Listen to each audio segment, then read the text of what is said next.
Yeah, today's topic is molecular phylogeny and evolution. What I'm going to cover for this, here is the general outline. So I'll be covering like introduction, in which I'll be saying what is evolution, what is molecular evolution, and move to the molecular phylogeny. And I'll talk about the goals of molecular phylogeny, and then move to historical background based on phylogeny. And I will also cover molecular clock hypothesis on evolution, and there are positive and negative selection based on evolution, and there are different kinds of phylogenetic trees which we'll cover, and there are rooted trees, unrooted trees. So what is root, what is like on root, and how to create roots, those kind of things will be covered. And lastly, this notes or these slides cover the 5 different stages of building the phylogenetic trees or doing the phylogenetic analysis.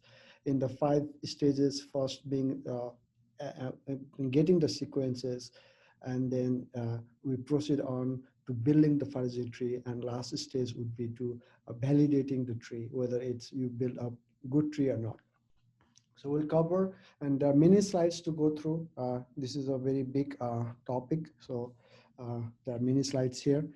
Uh, okay, first thing is what is evolution? We all know about evolution, right? Evolution is a process of change. It is a biological process of change in which organisms inherit morphological and physiological features that defines a species. So even we can define as a evolution as a theory that group of organisms change over time so that descendant differ structurally and functionally from the ancestors. So this structurally functional differ may lead to a different species formation, right? But while saying that they differ, they evolve, but you should know that, we should not forget that generally the heredity is conservative. We will not see the drastic changes. The offsprings pretty much resemble to their parents. But still, the structure and function of bodies changes over the course of generation. And when you talk about us, the Homo sapiens, we, right? So we, Homo sapiens appeared on this earth around 300,000 years ago, right? We appeared somewhere from Africa.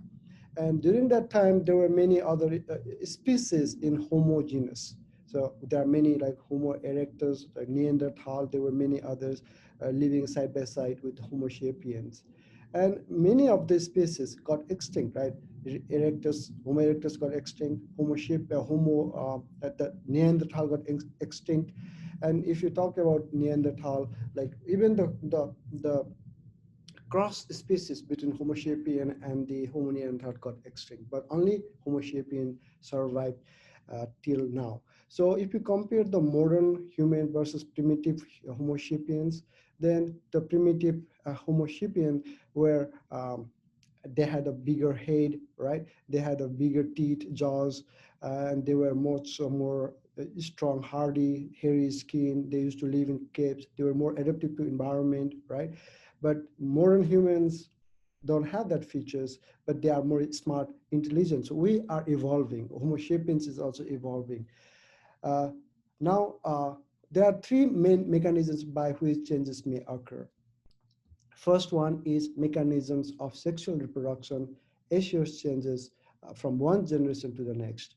DNA sequences, including genes, are shuffled by recombination when an offspring inherits chromosomes from 2 parents. And it's true, right?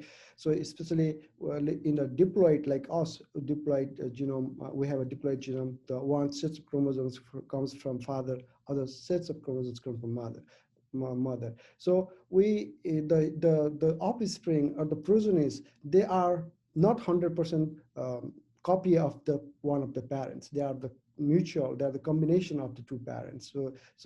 So by saying that, some phenotype, like say color of eye, may have come from one parent, whereas the color of the skin may have come from the another parent. So the second generation, the other generations are not the exact copy of the parent generation or the future generation. So there is a changes going on. Every generations are evolving. Second is the conditions of growth affect development. Environmental factors such as accidents and disease-causing infections are not hereditary in nature, although an individual's response to disease uh, individual response to disease or environmental stimuli is genetically controlled to some extent. And in this point, I would like to give you an example of a Sherpa or tribal group, ethnic group who lives in high Himalayas. So they are the good mountain climbers known for climbing tallest mountain, Mount Everest. Uh, they don't need oxygen to move in the mountain to climb the mountain. But many people uh, from the other side of the world, they are not adaptive. They need oxygen, or they get affected by altitude sickness. So some tribes who are residing there in a high altitude place have that kind of like that environmental adaptiveness. So so this is one of the mechanism, right? So third one is the mutation with selection, as well as genetic drift, can produce changes in genes and more generally in chromosomes. So yeah, so during the gene cell division process, during the transcription process, there will be mutation in the gene, right? So this gene, yeah, so this gene, some mutations will be carried over to the by the offspring. They take it as a favorable mutation, so those genes would survive, or those proteins would still not dissociate. It will still be functional, but some there may be harmful mutation, and the species or the organism would not survive. So this is the other mechanism. Third is this is one of the three mechanisms by which changes may occur. And while we talk about mutation, this is something related to the molecular evolution. At the molecular level, evolution is a process of mutation with selection. Uh, Molecular evolution is the study of changes in genes and proteins throughout different branches of the tree of life. This discipline uses data from present-day organisms to construct the evolutionary history of species. And and when you talk about evolution, molecular evolution, we have to work. The word phylogeny appears. So phylogeny is the inference of evolutionary relationships.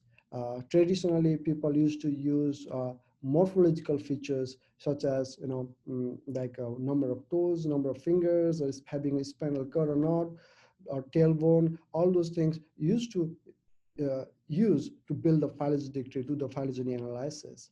So those are the traditional. But now, in recent years, because of development of high throughput sequencing technology, now we are able to use molecular sequence data. Molecular sequence data can also be used for phylogenetic analysis, and it's a big advantage is we don't have to wait for structural change. Uh, and nowadays, because of the molecular, the high throughput sequencing technology, we can do the molecular, we can check the gene, we can look at the molecular level, right? So this is looking at the gene at the molecular level, meaning that we can look at the changes at one base pair resolution, at one residue resolution, which is very, very great, right? We can look at the changes at a very minute level because of this molecular sequencing data, molecular sequence data. So phylogenetic tree can be constructed using DNA sequence data, RNA sequence data, or protein sequence data. And evolution relationships that are inherited, which are usually depicted in a form of tree, uh, can provide hypotheses of past biological events. One of the main goal of this phylogeny is to understand the evolution relationships, to understand how things change over the past, right? How the biological events occurred, how they changed. So that is one of the goals. Now, saying this, let's move on to these goals of molecular phylogeny. What are the goals? What is the goal, main primary goal? So before that, we all know that all life forms share a common origin and are part of the tree of life, right? So we all are part of a single tree of life. There should be only one tree of life that ever existed on this earth. So, but still, we should know the fact that 99% species that ever lived on this earth have already been extinct, 99% of the species. In principle, there should be one single tree of life that accurately describes the evolution of a species. And one objective of phylogeny is to deduce the correct trees for all the species of life. A true tree depicts the actual historical events that occurred in evolution. It is essentially important to generate a true tree. So a tree, a single tree that can capture all the information, how the things evolved in this earth. That is the main goal, but it is not possible because of number of reasons, right? The earth is around 4.5 billion years old, and life we scientists think that life started on this earth around 1.8 billion years ago in an anaerobic environment and a lack of oxygen environment. The very primitive organisms then started, then more complex multicellular organisms appeared. Then the era of dinosaurs began, right? So there are hundreds and hundreds of types of different dinosaurs are known to human, but still many hundreds and hundred dinosaurs are still unknown. Like dinosaurs are a lizard, is a kind of lizard, right? And then like if and the human appeared in around 300,000 years ago, and just in 30,000 years ago, the Neanderthal got extinct, but our species survived. And now we just know the science and technology, right? Science and technology has just been evolved, has just been developed. It's not been more than few decades. And the sequencing data came to the market, like sequencing data, we have started to play the sequencing data from 21st century, right? From the early, from the year 2005, now we can do the high throughput sequencing. So our technology were not that advanced. So there are a lot of missing pieces, if you want to build a tree of life that can capture all the species. So it's a very tough job. There are missing puzzles, there are a lot of fossils records not found. So it is not possible. But still, because of science and technology, we can generate an inferred tree, that depicts the hypothesized version of historical events. We can make a prediction. We can build an inferred tree. Such trees describes a series of evolutionary events that are inferred from the available data based on some models, some statistical models, or some Bayesian models, Okay, so another goal of the phylogeny is to infer or estimate the time of divergence between organisms since the time they last shared a common ancestor. So we want to know the time frame when the two species diverged, when the new speciation began. That is very important for us to understand the evolution.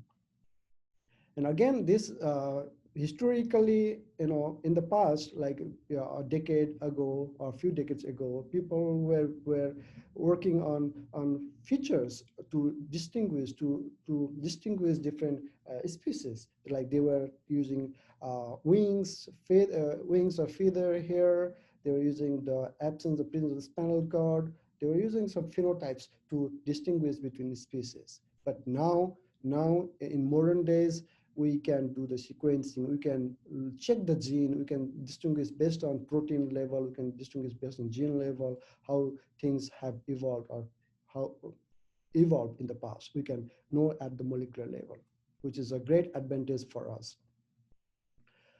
Okay, so in this earth, there are around 1.3 million species that we human know about, but still more than 1.3 million, more than around 5-6 million species, or more than that, we never know, are still unknown. There are many species that's currently living in this earth. There are many microbes, there are many living species underneath the ocean. There are millions of species which we don't know them. And scientists believe that every day around 200 species get extinct. And also many species get reappear. And last, this evolution is a very interesting topic. And a few years back, when I was flipping a page of a magazine, I found a story about evolution. The heading said that the 7 new tiny frogs found in Brazil. I was very interested to read that. So what was the content was like, in the foggy mountains of Brazil's Atlantic forests, researchers discovered a handful of new uh, highly miniaturized, brightly colored frog species, the largest of which is only 13 mm. So they found a new species. Like, these frog species were not that long, not that big. They were just in the size of our thumbnail. Like, if you can see the picture. And they didn't had they had a uh,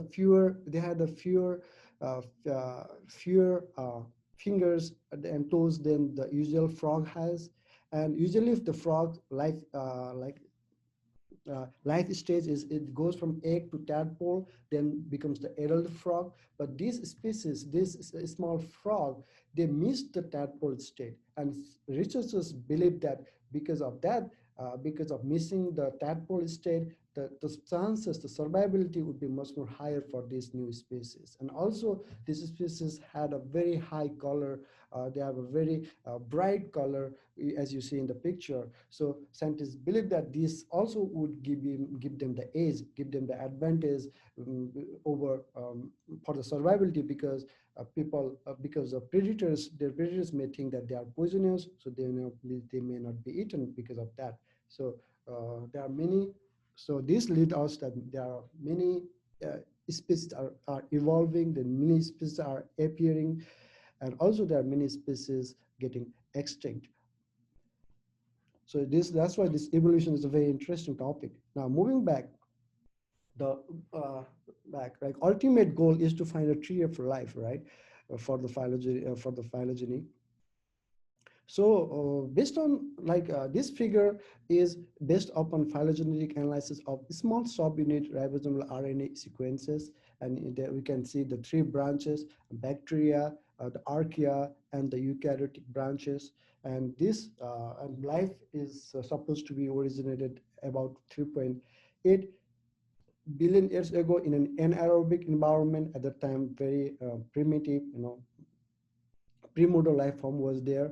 uh, and then this particular picture suggests that, this particularly, if you look at the mitochondrion and the chloroplast, belong to this bacterial group. This suggests that they had the bacterial origin. And the another is, like, if you look at the past historical events on evolution, and this uh, picture tells a lot. And usually, if you want to compare, if you want to check the evolutionary relationships, then you have to use the gene or proteins that has been widely studied, right? If you have a lot of information for that particular gene among different species, then that would be very useful to compare. Oh, what's this? Okay. Uh, okay. So, okay. And this figure is source of phylogenetic analysis of uh, 13 globin proteins from various species, and this is redrawn by Margaret Dayhoff in 1972.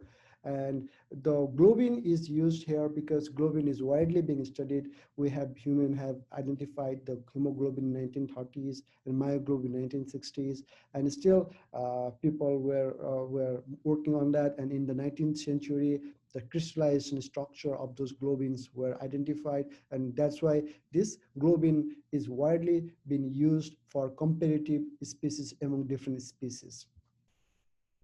And in this specific uh, phylogenetic tree gives us a historical background how things evolved. Like, if you look at this, myoglobin, the purpose and cell, they had the common ancestry. They are a neighbor, right? If there's a single node separated by a single node, that means they are a neighbor. So, and then they are more common with the kangaroo. So kangaroo is not a neighbor because they are not connected by a single node. So we will be talking about neighbor joining versus not. in coming slides. But here, just give you a heads up, like this porpoise and seal are not a neighbor, are a neighbor, whereas conga is not a neighbor. But they share a common ancestry at one point. And if you come to this node one, this node at this one, so you from here, this is the common ancestry point for all myoglobin, for all hemoglobin alpha, for even human hemoglobin beta, and also the globin for like sea animals. So all they had a common ancestry at some point. And further back in the history, at node 2, even all the hemoglobins, beta, alpha, myoglobins, they had a common ancestry. They had a common ancestry with the insect globins.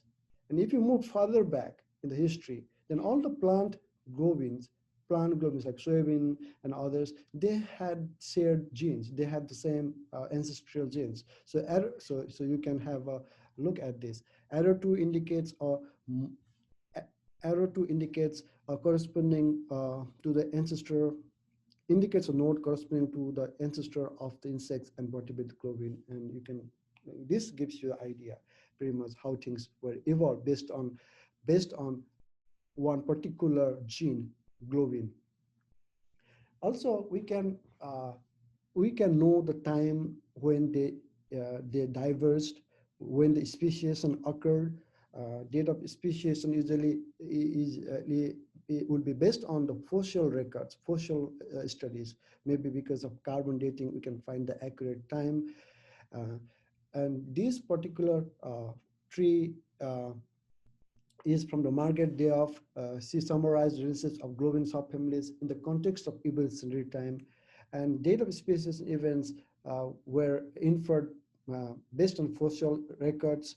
Uh, and what this suggests us, like around more than a billion years ago, all the plants, insects, bony fish, monkeys, and mammals all had shared hemoglobin, myoglobin.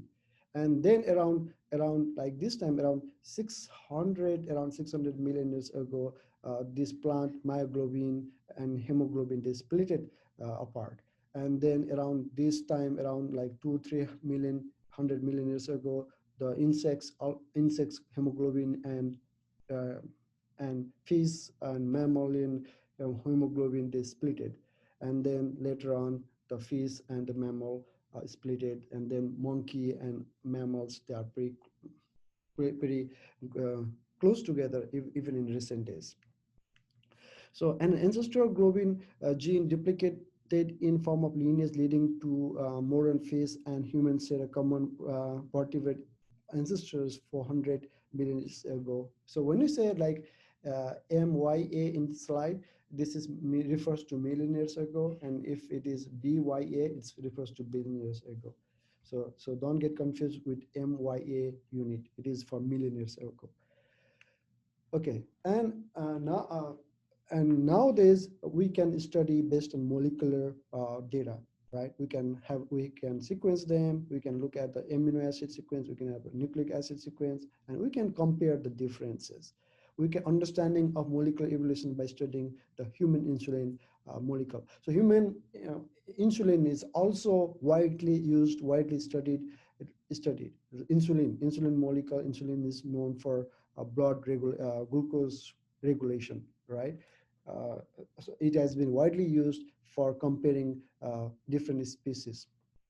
And insulin molecule consists of different segments, like there's a signal peptides, there's a B chain, C peptide region, there's a A chain region, and each region has specific length. Like signal peptide is 1 to 24 residue long, B chain is 25 to 54, C is 55 to 89, and A chain is 90 to 110. And if you compare the different regions of the insulin among different species, different animals here, you see that some are very highly conserved, like B chain. If you look at the B chain, they are very conserved. There is not much change. I'm hardly seeing any change here. If you look at the signal peptide, also it is very conserved. And A chain is also conserved, but if you look at these green highlighted columns of residues, there is some changes here. It is not that concept in particular this point. And if you look at the C peptide, there are a lot of gaps there, a lot of changes. So this looks like C peptide region is evolving much more faster than the others. So within the gene, within the protein region, some regions get they evolve much more faster than the other. So that is the fact, you should know that. Uh, and in the C figure, the human, it is a multiple sequence alignment of human, mouse, guinea pig, and cow poo. Cow poo is a special kind of rat. And if you look at in compared to human and mouse, the cow poo and the guinea pig seems to evolve much more faster. And we need to know why is that? Why some species evolve much more faster? Like we know that some, even in a gene region, some gene, some point, some area, some segment evolve much more faster. But also in different species, some species gene evolve much more faster than the other species. That is also point to be noted. We have to understand why. And this particular slide is the explanation of this slide. Uh, So I'll just go through. You see that the slide two, the slide 13 is a multiple sequence alignment of insulin, and there we see the information for 12 different species. Um, and then what is saying that the amino acid substitutions occur in non-random patterns. And note that within a chain of insulin, the amino acid residues are almost perfectly conserved between different species, except for three drivers and columns of amino acid A chain residues in front, in green front, like it's talking about this green font. There's more, except for that, others are pre-conserved. However, the rate of nucleotide substitution is about six-fold higher in the region encoding the intervening C peptide than in the region encoding the A and B chains, and the gaps in the multiple sequence elements are evident here. So it is C peptide region is evolving 6 times much more higher than A chain or B chain. Uh, and these sulfide bridges between cysteine residues are indicated by dashed lines. So if you see the dashed lines in the multiple sequence event, it refers to disulfide bridges. And if you like to plot them, if you like to construct the multiple sequence element, then you need a sequence. And here in this slide, we can see the RefSeq protein RefSeq number, protein reference RefSeq number. So you can use this to extract the sequence and do the plotting by yourself. There is a RefSeq protein RefSeq numbers for human, for chimpanzee. This is for rat. This is for dog, mouse, rabbit, and pig. We have for chicken, cow, sheep, elephant, and sperm whale. So if you like, if you can extract the sequence from these RefSeq IDs, and then you can make a plot. And in the C section, in this section C, there's a guinea pig and cow poo insulin evolves about 7 times faster than insulin from other species. And this is, I said, you have to understand why is this, why? So for that, we need to understand molecular clock hypothesis. What is this? This states that for every gene or protein, the rate of molecular evolution is approximately constant. Behavior described by the molecular clock hypothesis was proposed by Jokerand and Pauling in 1962, and Margolis in 1963, and others in 1960s. Richard Dickerson in 1971, what he did is he analyzed the three protein sequences. They were very readily available sequences, so he used those three protein sequences. Those were cystochrome C, hemoglobin, and perebrinopeptides. He used those proteins to build and in a plot. The plot was between the number of amino acids changes versus the time of divergence in millions of years for different organisms. And these divergence time were estimated based on paleontology, based on the fossil record. And here is the picture for that, what he did. He used the three proteins like cytochrome C, hemoglobin, and peptides. And these he plotted the in the y-axis there is a corrected amino acid changes per 100 residues, and the x-axis it is millions of years since divergence. So these are the years: 100 years, 200, 300, that million years, 1000, like 1400 million years. And here number of amino acids changes per 100 residue. So changes 20, 40, it's increment of 10.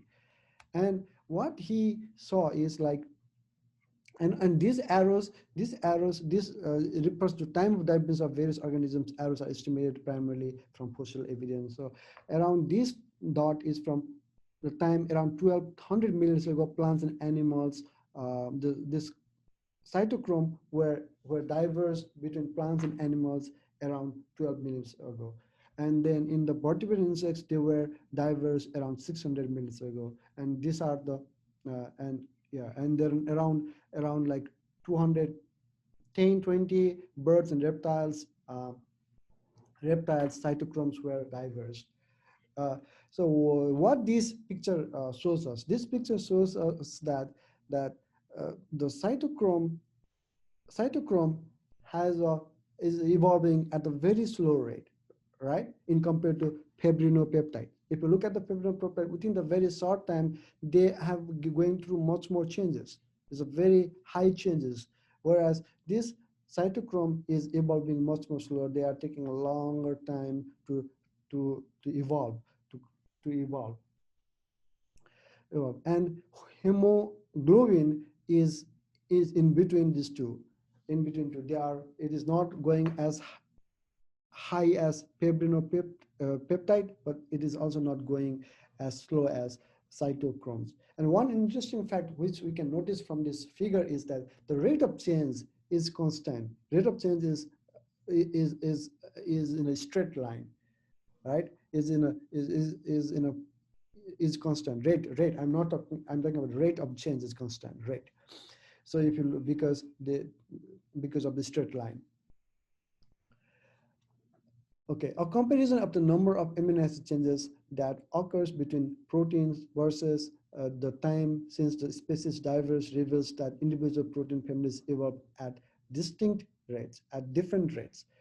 For some proteins, such as cytochrome C, from the variety of organisms evolve very slowly, around like 20 million years for 1% change in amino acid sequence. Hemoglobin evolved at the intermediate rate, and fibrinopeptides undergo substitution rapidly. And for each protein, the data lies on a straight line. This suggests that the rate of change of amino acid sequence has has remained constant for each protein.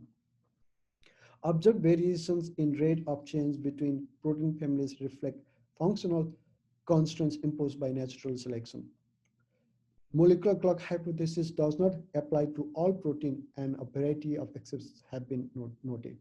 So this thing, what this tells us is like molecular clock hypothesis doesn't need to be applied for all the sequence, all the protein or all the gene sequences. That is one thing. And other thing is uh, like this hypothesis holds as long as the gene or protein, they retain their functions, they maintain their functions. Once they lose their functions, once they evolve so much that they lose their functionality, then this molecular clock hypothesis no longer is maintained. We don't say this is at the time we don't say that molecular hypothesis is any more valid.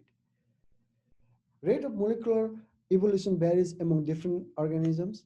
An example, like some viral sequences tend to change extremely rapidly compared to other forms. That is true. Viral sequences, they change rapidly. Uh, Clock varies among different genes and across different parts of the individual genes. Main force guiding the molecular clock is selection, natural selection. Like some mutation, they once the changes, there is a mutation occurs, the functionality doesn't change, the gene functions doesn't change, it will carry on. But if once the gene function starts to change, then there is no more molecular hypothesis there is this hypothesis is no longer valid. And another fact is rodents tend to have a faster molecular clock than primates. The reason is because rodents have very shorter time frame, they have a shorter lifespan, and they have a very high metabolic rate. So genes in some species who lives very short time, their genes will rapidly change. Like if you compare human versus dog, like dog have a very short lifespan, right? Like 7 years, 1 year of human is equivalent to 7 years of dog. That's what I heard about. That's I that's what I heard. So for the things changes for such from some organisms is much more faster than for some other species. Clock is only applicable when a gene or in question retains its function over the evolutionary time. Genes may become non-functional, they may become pseudogenes, leading to rapid changes in nucleotide and amino acid sequences. Rate of evolution sometimes accelerates after gene duplication occurs. And one example is like we all have gone through this alpha beta hemoglobin in the past class. They are paralogs. They are not orthologous. They are homologous genes. They are paralogous. They appeared from the gene duplication process. And once the duplication started, they started going with higher rate of higher rate of evolution, and they have some kind of distinct functionality. Test of Tejima. This is a test for of the molecular clock. This test we use to test whether the molecular sequence has a clock-like behavior or not. And a test for whether a DNA protein sequences in two lineages undergo evolution at equal rate or not. That is what we want to see in this test of Tejima. And the test, uh, for the test, the null hypothesis is that the two molecules or two sequences have the same rate. That is the null hypothesis. And the alternative hypothesis is they don't have the same rate. And if the p-value is less than 0.05, then we reject the null. We reject the null, meaning the, that the two molecules have a different rate. The different meaning it could be one maybe faster than the other or the vice versa. Tejima's relative rate test is implemented in molecular evolutionary genetic analysis mega software, and this is mega software. I forgot to mention you, we have a lab part in this lecture, in this class, so we will be using the mega software for building the phylogenetic tree. And mega is very popular to build a phylogenetic tree. It's being widely used, and I like mega tool a lot, and it is applicable. You can download it, install it for free in your MacBook Pro. You can install it in your Windows machine. You can install in multiple platforms, and it is free and it is easy to use, and many people enjoy using it. We will be using this mega after this lecture. Okay. Now, again, in the evolution, when we talk about evolution, this positive negative selection is very, very important topic which people talk about a lot. At the phylogenetic level, Darwin's theory of evolution suggests that traits in a population that enhance survival are selected for positive selection. Traits that reduces fitness are selected against negative selection. And long time back, like over a million years ago, there were different groups of giraffes. One groups had a longer neck.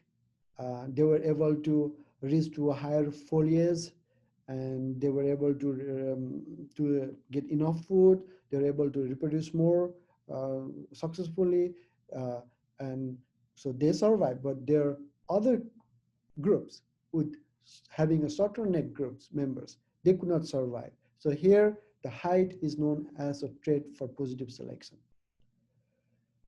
So this is based on the phenotype, but also there could be based on the molecular data, molecular level.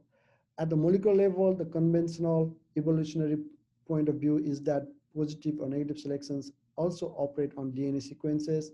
A gene encoding an enzyme may duplicate, and then subsequent nucleotide changes may allow one of the duplicated genes to encode an enzyme with novel function that is advantageous and hence selected for. And for this one, very interesting topic, interesting example was the evolution of lysosome. Lysosome was evolved so that now it is being known as an antimicrobial protein.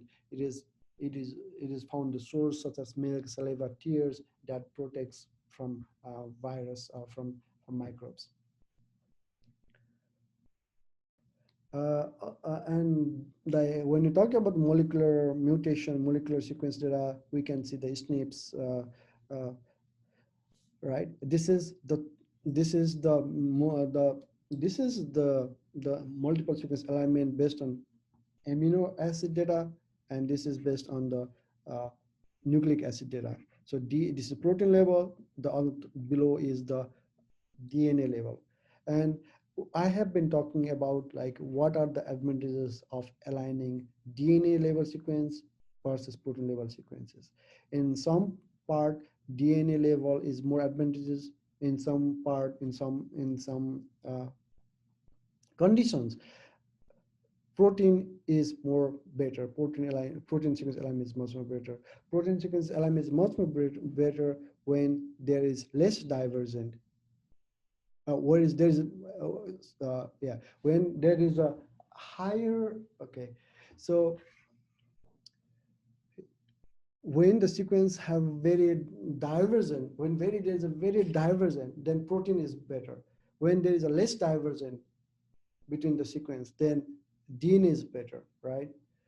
um, And you can see the changes here, like P changes to D to A, E to changes to E. Here, A changes to A, but A changes to L.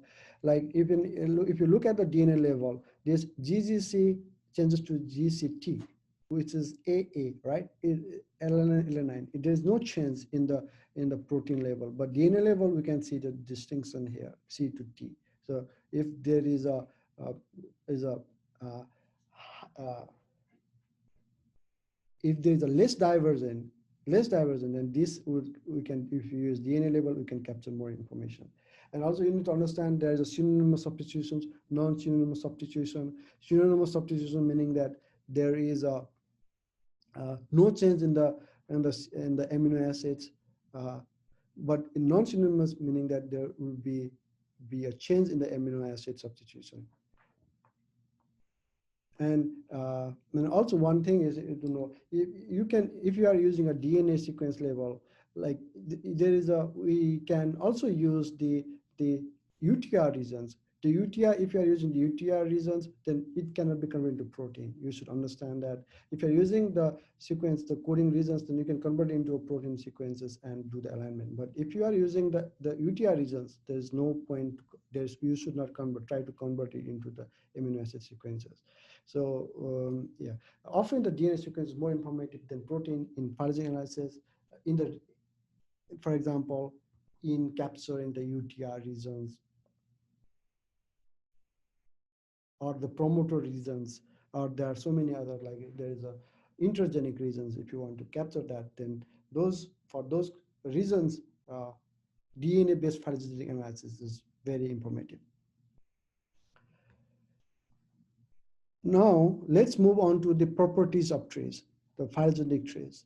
Usually, phylogenetic tree contains nodes and branches, and we are interested in topology, how the phylogenetic tree looks like, and we are interested in the branch length, right? So topology, it gives you the relationships among different organisms or different protein sequences or different DNA sequences or different OTUs. It gives you how the two are clustered, how the different organisms are clustered together.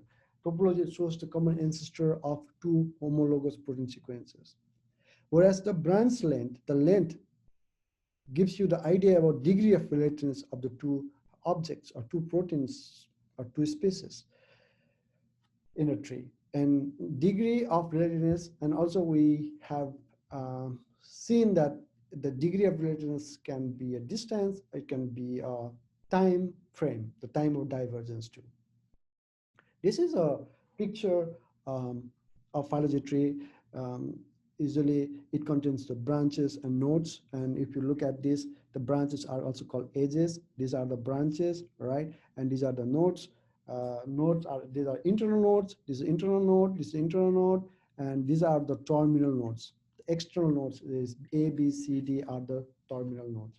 And the branches are like it connects from one node to another node, like this node and this node is connected by a branch. Or if you consider this internal node versus and the terminal node, this is connected. So each branch connects either internal two nodes or one internal and one terminal node. And these are the clades, AB, ABC, ABCD, these are the clades. And we can also say them as a taxa or OTUs, operational taxonomic units, which is also known as taxa. Taxa is a classification of animals into different groups like families, species, or genus. Uh, yeah, and then usually you see sequences which we use sequences from different genuses or different species to make this kind of trees. So A, B, C, D may also typically may represent a sequence. This is the explanation of what this slide is showing. The phylogeny tree is a graph composed of branches and nodes. Only one branch connects any two nodes. Here it may be two internal nodes or one external and one internal nodes. Nodes represent the taxonomic unit, taxa or taxon. So taxon is a singular form. Operational taxonomy unit, OTUs, is a very commonly used word in metagenomics. Taxa usually, it represents the DNA protein sequences. Okay, there are different types of trees, and all the trees are created by software called Mega. This is Mega, right? Software. Uh, these trees were created with Mega software by importing 9 globin DNA coding sequences. There are different 9 globin DNA sequences were used. And how they were created? First, they were aligned them using muscle. We already have discussed the muscle in our multiple sequence alignment class. Muscle is one of the multiple sequence alignment tool. And they were aligned using muscle. And muscle is available in the Mega software. And there are different types of trees here. If you see this, the A is a neighbor joining tree. It is a neighbor joining tree. The topology is it's a rectangular tree, and B is also a neighbor joining tree. But here the only difference between A and B is there is a proportional branch length is based on proportional, it's based on P distance. There's a proportional, whereas this is in the B, there is no proportional. It is everything is in the same length. There is only difference is branch length is not uniform in this. It's based on the proportional P distance. And if you look at this, like human hemoglobin versus chimps hemoglobin beta, they have a 0, means they are exactly identical, 0, 0, see? And it is the same, it's being identified in the same way. So everything is similar, like rice globin rice and soybean globin, they are together here. And here is also the same. So there is not much change. This is exactly the same thing, right? It's a neighbor joining plot. Only the difference is one has a proportional distance, other doesn't have a proportional distance. In the figure C, you see that it is a tree, different tree. It is not a neighbor joining tree. It is a UPGMA tree. It is a unweighted pair group for arithmetic average gene, arithmetic mean arithmetic group. Yeah, I will discuss about this. We will talk about this in the coming slide. So this tree is a rooted tree. There is a root here. This two doesn't have a root. In the root, we'll talk about root like we in our Linux class, we said root parent root, right? Parent directory. So root is a parent. It is an ancestry point where everything started to diverge. So root is the main ancestry, right? It has a root. And funny thing is, like, strange, like rice and soybean globin were inserted in somewhere in between. Like, it was good to capture these differences between human and chimps globin were correctly identified. They were grouped together. Even dog globin, mouse globin, they were clustered together. Uh, right? But funny thing is, like, these two were also came in between. The another is this is also, this is based on neighbor joining, but this has a different layout. It's radial tree. It's style. It is rectangular tree. This is a radial tree. So you see different topology, uh, different orientation, all those things. We can create a number of trees, which we'll be covering in coming slides. Okay, now all these trees were built by Mega. So using Mega, I'll just briefly talk about Mega here. We can make trees in Mega by the following steps. First, installing software, Mega software. Mega, I said, you can install it in your MacBook Pro or Macintosh computer or Windows machine very easily, out free of cost, and it is a very user-friendly tool. And I started installing, when I started, it was Mega 6, and then it got updated to Mega 7. Now, when I checked last time, it was Mega 10. So Mega 10, so this tool is also gradually upgrading, uh, so you need to download the latest version as you get. And then you have to have a sequence ready, like you may have a 9 sequence, or how many sequence I had here.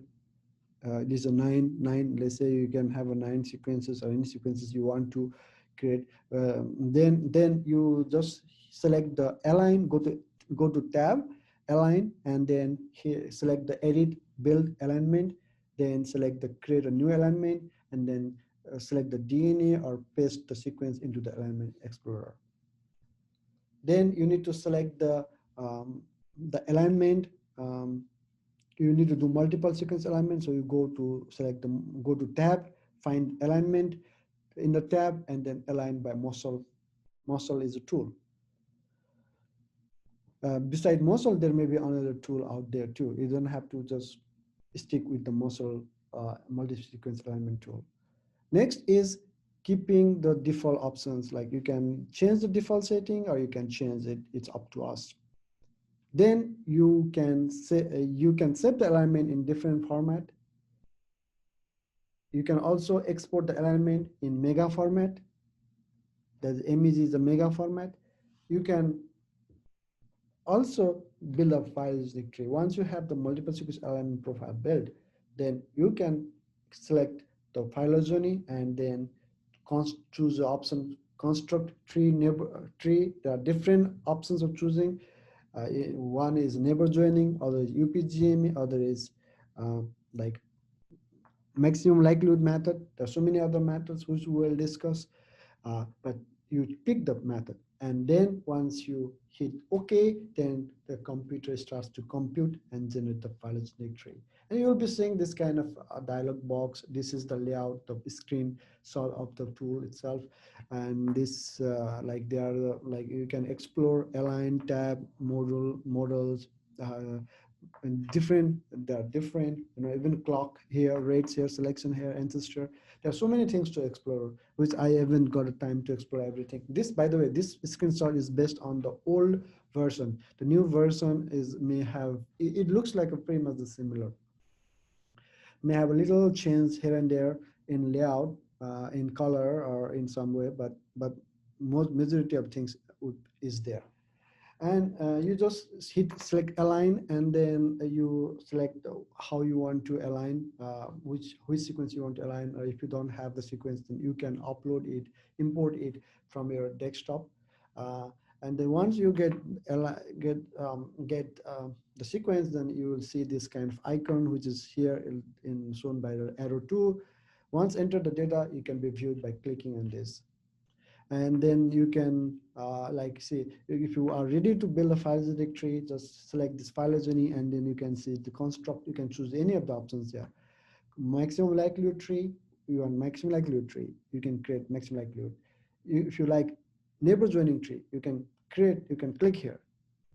You can create UPGMA method tree, you can click here. A maximum parsimony trees, you can click here, right? So there are different options available for you.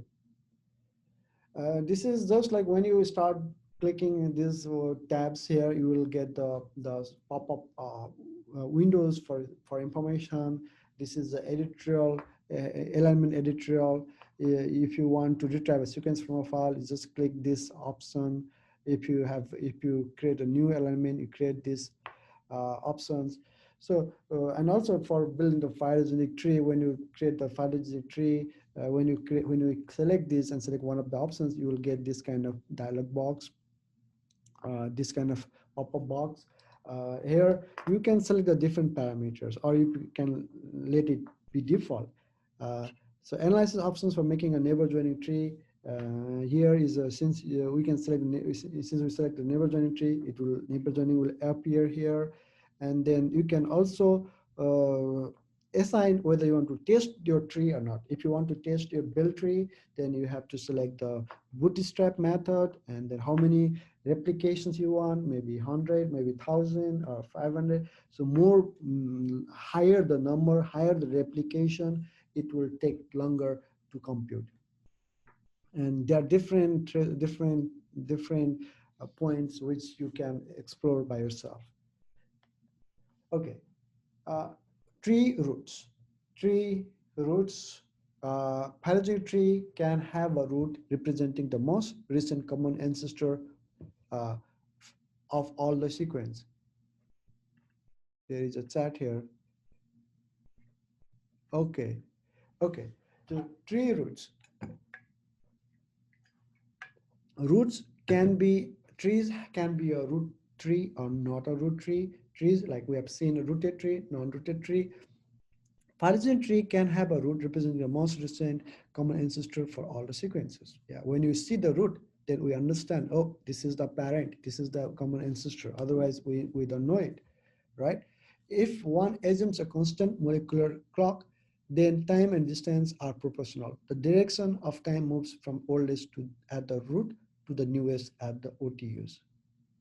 Obviously true, right? When we see the root, that means that is the oldest time, whereas the towards the edge, towards the bottom, they are the new nodes. And we know that how the things flow, how the distance flow, how the time flow based on the evolutionary distance. And this, for this rooted tree, one thing we should note that the thing is that we are considering all the sequences used in that rooted tree have a constant molecular clock. Their rate of change is constant. We are considering that fact. If you think that the molecular clock is not constant for one of the species, one of the sequences, then that rooted tree is not a valid. The rooted tree may not be valid.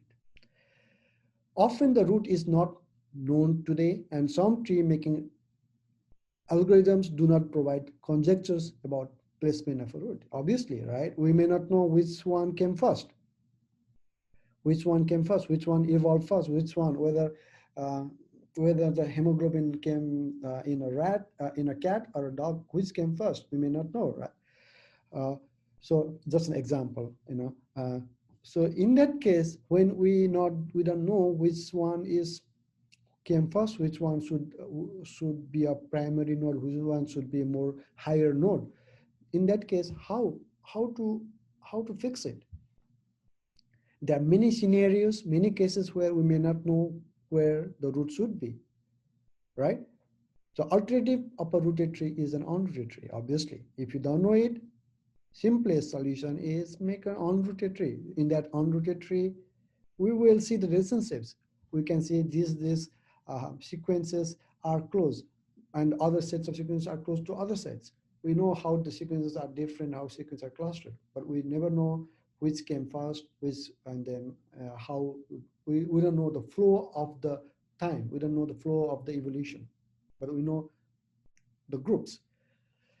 Uh, An unrooted tree specifies relationships among the OTUs. However, it does not define the evolutionary path completely or make assumptions about common ancestor. We cannot make the assumptions in that case.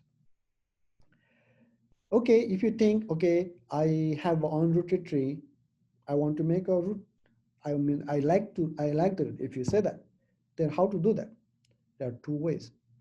One is you have an unrooted tree, but you want to make a tree root. Then there's a two ways. First way is you the logical way, first logical way is to add a sequence, one or two sequences that have diverged much more faster earlier than the rest, right? If you are looking in the human mammalian sequences, then if you throw in some insect sequences, then definitely insects and mammalian sequences they diverge at the higher at the earlier, right, earlier than the mammalian sequences. And throw in some plants, definitely the plants may have diverged much more earlier. So if you throw in some groups that had diverged earlier, then you will be able to get the root, and that root will be very helpful. Another point, another way of doing is just find a longest branch and consider it as a root. It's known as placing a root through a midpoint. It's a midpoint routing. Here, the longest branch is determined and presumed to have the most reasonable side for a tree. And in a mega software, you can build a tree, unrooted tree, and you can place a root anywhere you like. You can randomly play, and you can play with the tool. You can build a unrooted tree, make a root anywhere you want, and use it. Now, enumerating trees and selecting search strategies. Selecting search strategies, yeah. Enumerating enumerating trees and selecting search strategies. Number of possible trees is described. Number of possible trees to describe relationships of a dozen protein sequences is staggeringly high. Oh, my internet is not stable. Are you guys hearing me? Yes. Okay, okay, great. Okay. So what I'm telling here is like uh, there is a possibility of making a tree is such a high number. There are like it is important, like if you have a handful of species, then there is many possibility to build a tree. I will show you give you the number, but you need to understand that like within a few, even few OTUs, within a few species, if you want to build a tree, then the possibility, the different topology, different groupism would be staggeringly high. But you should know one thing, though there's many ways to make a tree, there's many possible ways to make a tree, but are all of them true? No. Only one tree is true. One tree that should represent the evolutionary path. The rest should not be the correct one, right? They may be close, some may be very far, but only one tree should be the correct tree, which we may not know, which we think we know, but it may not be 100% accurate. But the main idea is to have one tree that represents the evolutionary path. And number of potential trees is useful in deciding which tree making algorithms to apply. And okay, I'll show you a number of possible rooted and unrooted trees is described in the following table. Look at this table. Look at this table. Yeah. So if you have two OTUs, say you have two OTUs one from human and from mouse, like two OTUs, two species, then if you want to build a rooted tree or an unrooted tree, you can have only one tree, only one. Only one tree, one rooted tree with a root, also one unrooted. But if you have just three OTUs, like mouse, human, and dog, for example, then if you want to build a rooted tree, then there's a three possible ways. There are three types. There are three possible ways, but still there is one in unrooted tree. And as you go on, as you add one more, then it becomes 15 different rooted trees possible to create. only three unrooted trees. So just add one from four to five. 105 different possibilities, 15 possibilities in unrooted. In six, 945. In seven, 10,394. Eight, just eight. You know, eight is not a big number, right? I've seen the trees with 10, 20 species or OTUs there, right? So how many possibilities? It's staggeringly high. For two OTUs, there is only one possible tree. For three taxa, it is possible to construct only one unrooted tree and three different rooted tree. For four taxa, the number of possible tree rises to three unrooted trees or 15 rooted trees. And how these numbers appear? How? It is not randomly generated. This is generated by these equations. Number of bifurcating unrooted tree for n OTUs, that is should be greater than or equal to 3, is given by Calavia, Sturza, and Edward. And this is given by this equation, right? So it's n is, let's say, it's 3, then it's 2 times 3 minus 5. This is factorial, so you have to know how to do factorial. You all know factorial, right? And then divide by, in the denominator, you have 2 to the power n minus 3 times n minus 3 factorial. This is the formula for unrooted tree. And if you are going with the rooted tree, and this is the formula, 2n minus 3 factorial of that, and to the in the denominator it's 2 to the power n minus 2 times n minus 2 factorial. So if in this one the n has to be greater or equal to 2. If it is not less than 2, then it will be negative number. It will not work. So while saying this, there are lots of different possibilities, but only one is the correct tree out of many. Okay, just example, yeah. Like here, there's just 3 OTUs, 1, 2, 3, and you can create only, when you have 3 OTUs, you can have only one unrooted tree, whereas 3 rooted trees. It's one unrooted tree. There is no root here, right? There is no root. But if you want to create a root, then you can pick any branch. You can create a root here. You can create a root here. You can create here. So you can have 3 roots: 1, 2, 3, 1, 3, 2, 2, 3, 1. So say 1, 2 is clustered. 1, 3 is say 1 or 2 is never. 1, 3 is never. 1, 2 is never here. 1, 3 is never here. 2, 3 is never here. Right? So 3 ways. I hope you will understand this. One possible unrooted tree, which is this. Any of the edges may be used to select a root from which 3 corresponding rooted trees are possible. Okay. And then if you have 4 edges from 3 to 4, I'll just add one more. Then you can have 3 different unrooted trees. 1, 2, 3, 4. Say 1, 2 is neighbor. 1, 3 is neighbor. 1, 4 is neighbor here, right?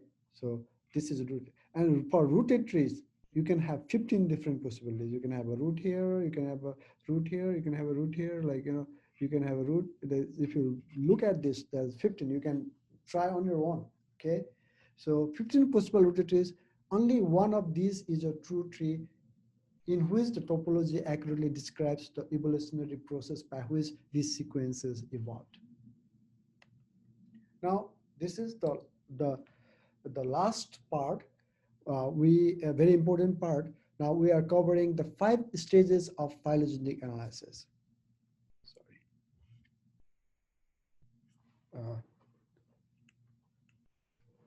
Okay, what's the time? Okay, so 5 stages of molecular phylogenetic analysis. Molecular phylogenetic analysis can be divided into 5 stages. First is sequence acquisition. Yeah, whenever you start in doing phylogenery, you have to have a sequence ready, right? Sequence in a FASTA format. That has to be there. Second point is multiple sequence alignment. You need to be doing the multiple sequence alignment after that. Yeah. Third is models for DNA and amino acid substitution. So you need to know the models. That you need to calculate the distances between the 2 or multiple sequences. Then you need to build the tree. There are multiple methods for building the tree. Then last stage is evaluating the tree. whether you build a tree correctly or not. That's the last stage you always have to do. So let's begin one step one at a time. First is sequence acquisition, and this is like a yeah, for molecular phylogeny, you can use DNA sequence, RNA sequence, or protein sequences. Sequence can be archived from multiple sources. We discussed different resources during the first, second classes, right? Different databases. You also during the lecture, during the presentation, you guys went to different database resources too. So sequences are available from multiple sources. There are tons, there are hundreds different types of sources. And we also went through homology. You may have remembered, like during the multiple sequence alignment class, we we went through homology and we extracted the FASTA file based on upon globin genes, or like we can use this hemoglobin homology platform, homology at NCBI, this Andreas, to find the homologous sequences in FASTA format, and we use that in multiple sequence alignment. Another is we also learned BLAST, so we know that the results from BLAST families of proteins can be selected, viewed in NCBI, uh, and then it can be also we can also download the results in FASTA format, and then look and then use these sequences for building the phylogenetic tree. And another is like you can obtain the sequence from EBI and ensemble or ensemble. We can um, we can also get the FASTA files, FASTA sequences from various resources. Just an example, if you are for RNA, you can have a look at the RFAM database or ribosomal database. For protein, there is a PFAM database, Interpro. For viruses, there are multiple um, databases. They are maybe hosted by a PI in their lab. They could be based on is SIV virus or hepatitis C viruses or many any other or nowadays Zika and also most commonly COVID, right? The NCBI will allow you to download the COVID sequences, and it also uh, aligns. You can align against the COVID sequences. Okay, then comes the second point, multiple sequence alignment, which we already have covered, but we still let's go through some points. Multiple sequence alignment is a critical step of phylogenetic analysis. I would say it is the raw material for phylogenetic analysis. This is the beginning point. Without multiple sequence alignment profiles, we can build a phylogenetic tree. And that's why all the different tools that does multiple sequence alignment also allows us to build phylogenetic tree. In many cases, the element of nucleotides or amino acid residues in a column implies that they share a common ancestry. If you create a multiple elements of sequences and include non-homologous sequences, it may still be incorporated into the phylogenetic tree. However, it is not likely that the tree will be biologically meaningful. This I've been telling right in this class many times. Uh, like you can have completely unrelated sequences. The chance of having a two unrelated sequence aligning is also high, right? But if they are aligned, that doesn't mean there is a biological relationship. They are homologous. In the multiple sequence alignment, you need to know that the sequences has to be homologous. They has to have a relation. If there are non-relation, if there is no relation between them, no historical relationship, then there is no point checking their uh, evolutionary path, right? They are not. They are completely different, even though they randomly match, right? Those things is very important. If you misalign a group of sequences, you will still be able to produce a tree, right? That's carefully inspect the alignment to be sure that all sequences are homologous. Sometimes possible to identify a sequence that is so distantly related that it is not homologous. And when you check, when you do pairwise alignment, when you do multiple sequence alignment, sometimes you get a situation where their identity is such poor, so poor that they may not be homologous, right? They may not be homologous. So you check their expect value, E value, whether it's significant or not. And also you can do the blast search, check whether you get the similar hits, to check this family. You in the blast search usually it will give you the super family, the domain regions. You can visualize that. You can check that, and also you can take that protein, take the sequence, and look into the PFAM and whether you see any they belong to the same family or not. You can check it. So identifying whether these are related or not, or they're homologous or not, that is very important. And remove a sequence from multiple sequence alignment if it is not apparently homologous to the sequence to the others. And when you see in my slides, when you see MSA, I've been using multiple sequence alignment for MSA, so don't get confused, okay? So if you like somebody who is looking at the slide for the first time, they may get confused. What is MSA, right? MSA is multiple sequence alignment, which I've been using it since the last time, like since we covered the multiple sequence alignment. Okay. Some MSA programs, multiple sequence programs, may treat distantly related sequences by aligning them outside the block of the other sequences. Yeah, we have seen different types of homologous sequences. Some have 100% identity, some have lower, some have a very rare identity, but they are still homologous. And for the homo to be homologous, the sequences doesn't need to be identical, but the protein structure has to be more similar, right? Based on protein structures, we can give you a confidence level that they are homologous or not. And sometimes, yeah, there will be a homologous, but they are very distantly related, and your MSA multi tool doesn't allow you to group them. And what you do if the tool they are though they are homologous, but the tool think that they are very apart because their identity is so poor. In that case, you can play with the parameter. You can to fit in to bring the sequences which are outside of the block. What you need to do is you need to load the gap creation or gap extension penalties. And as you load the gap creation penalties, then it will encourage the sequences those have a higher gaps to be also included in the profiles, in the multiple sequence alignment profiles. Include methods that incorporate structural information into the alignment of proteins when possible. So even in a family of multiple sequence alignment sequences, if one or two have structural information, then try to include that. And there are certain tools that allow you to incorporate the structural information to make the alignment more accurate, more robust.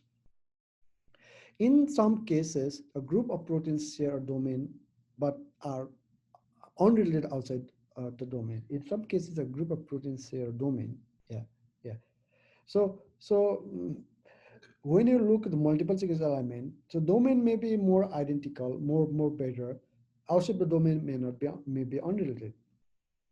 So in that case, for phylogenetic analysis, try to use the one that has more similarity. Try to use the domain. You can restrict your analysis to just the region of the homologous domain using software such as Mega. These programs allow you to select any specific residues for inclusion or exclusion in the phylogenetic analysis. Mega is a very, if you play with Mega tool, different features there, different parameters there.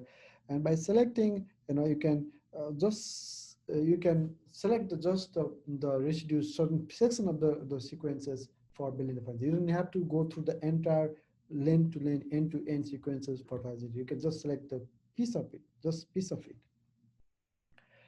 Complete sequence is not known for many genes. Multiple sequence element data used for phylogenetic analysis should be restricted to portions of the proteins or nucleic acids that are available for all the texts are being studied. And this is the fact. Like when you must have, like you have seen the profiles of multiple sequence alignment. And when you look at the profiles for multiple species, then you see some lots of gaps, like some sequences are longer, some are shorter, there are lots of gaps, right? So in that case, uh, if you cannot use the entire sequence, you need to find the place where there is a completeness, where there is a completeness in the sequences. Uh, both There are both terminal and internal gaps in the alignment. Most phylogenetic algorithms are not equipped to evaluate insertion or deletion. So if there is insertion or deletion, then phylogenetic algorithms, especially India's, it doesn't like it. It doesn't, they are not built uh, to, they are built to adjust those things. Many experts recommend that any column of an MSA multiple sequence event that includes a gap in any portion should be deleted, and software programs typically delete columns with incomplete data as a default option. So it will delete the columns that has that incomplete information. That's seems like missing data is very very bad for MS for the profile for this phylogenetic analysis. Next, the third point is models of DNA amino acid substitutions. Then you have to work on the models for DNA and amino acid substitutions.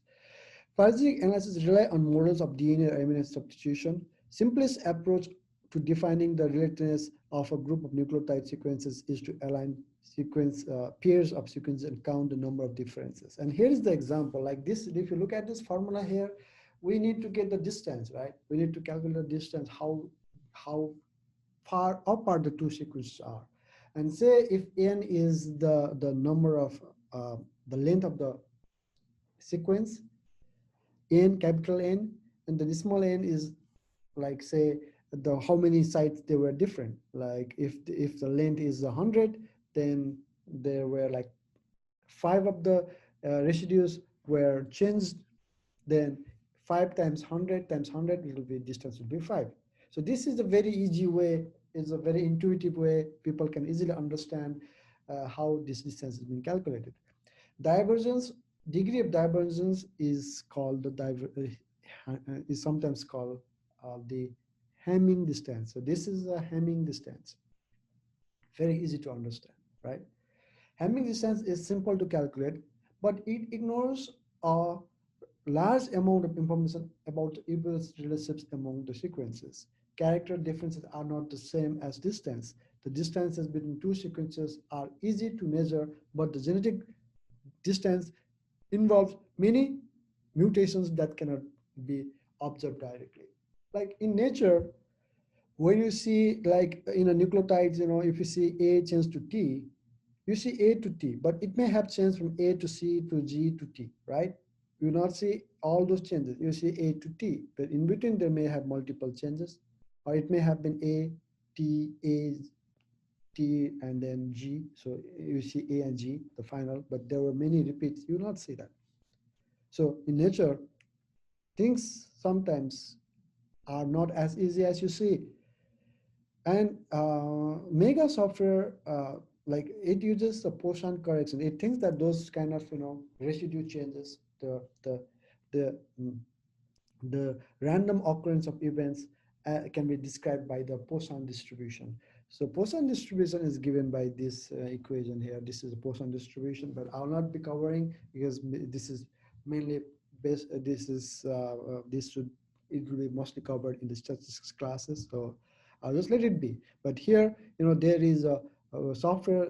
There is a Poisson correction is there. So in Mega software, this is referred as a Poisson correction. Poisson correction for distance assumes equal substitution rates across sites and equal amino acid frequencies.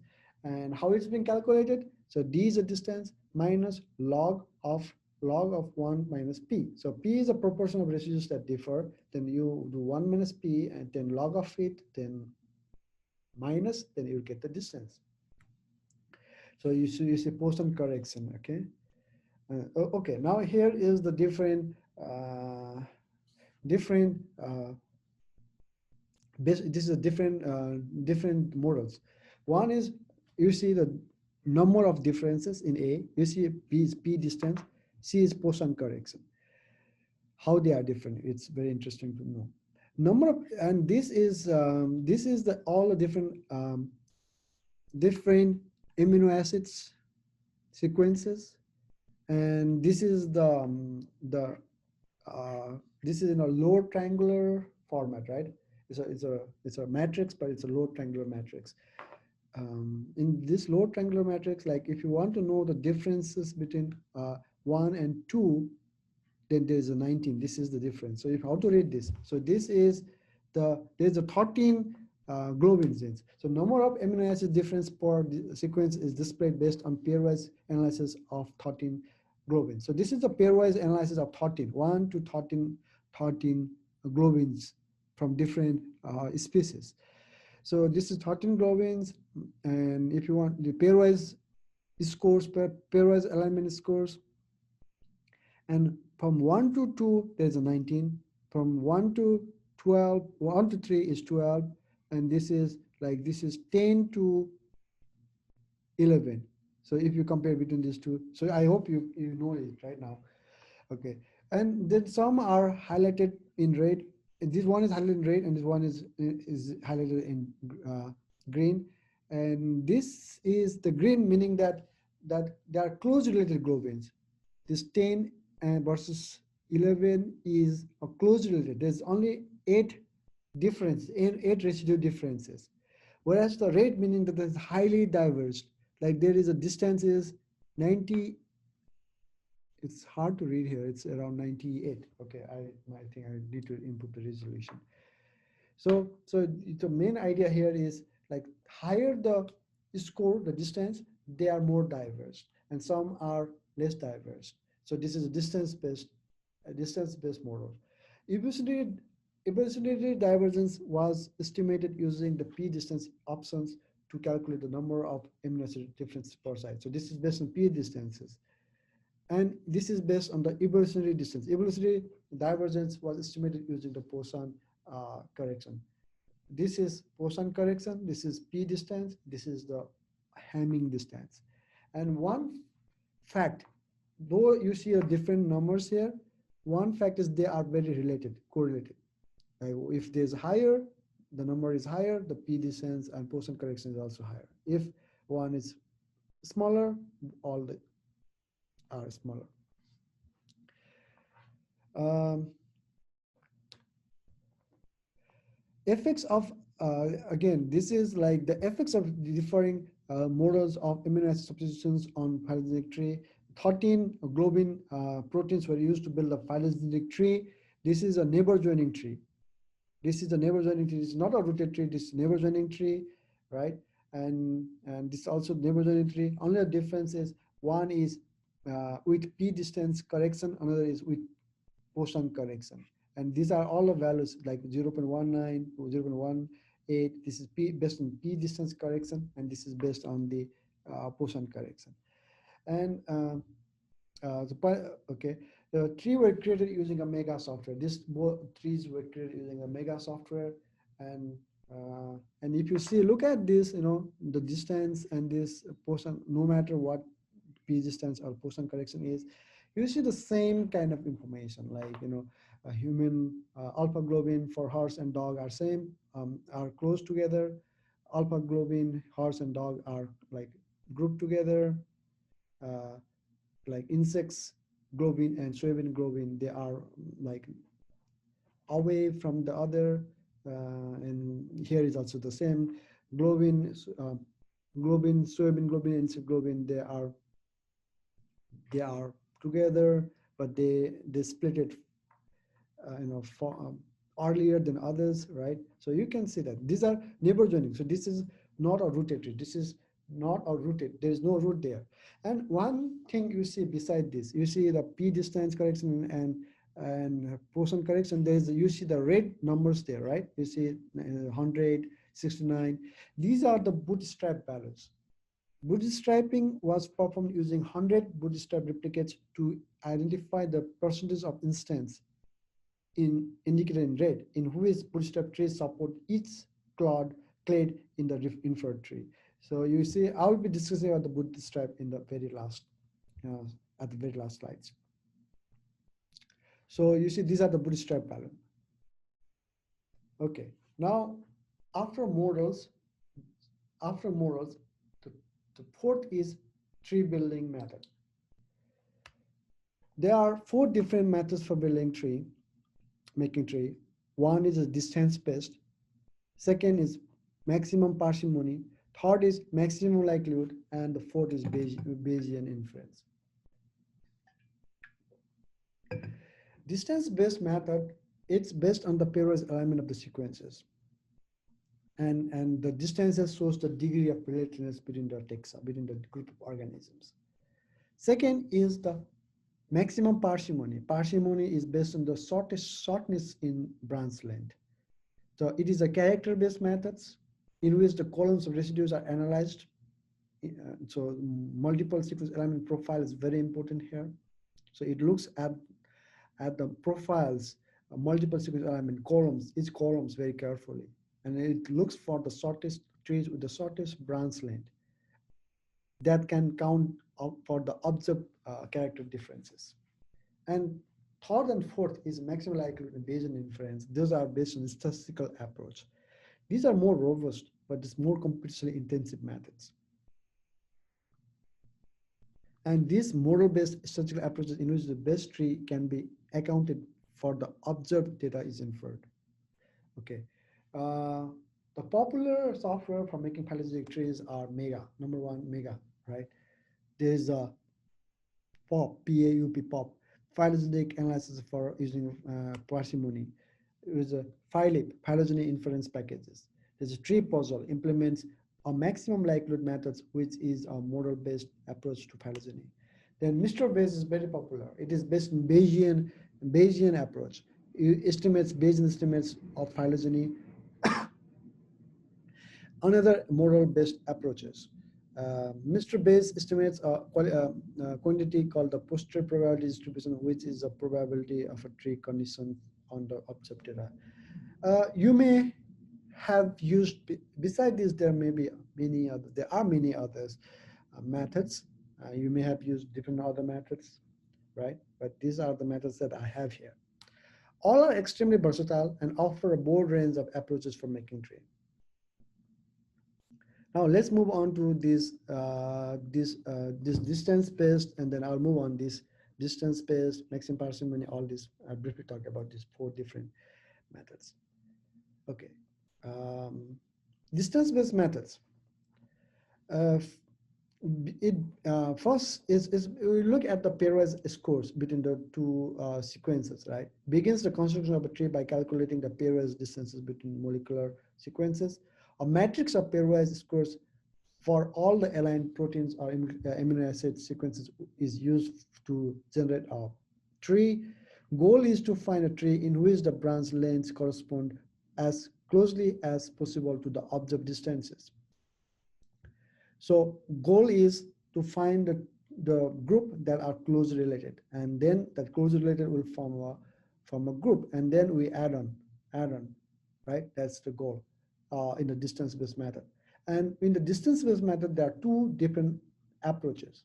One is UPGMA, and another is neighbor joining. I have already pointed out to two different trees how they look like. UPGMA is the unweighted paired group method with arithmetic mean. It gives you a rooted tree with a root. Another is a neighbor joining which doesn't have a root. So we'll discuss these two methods. And this method is widely used because it is computationally fast. You can have large number of sequences, over 50, even 100 or thousands. You can still build a phylogenetic tree.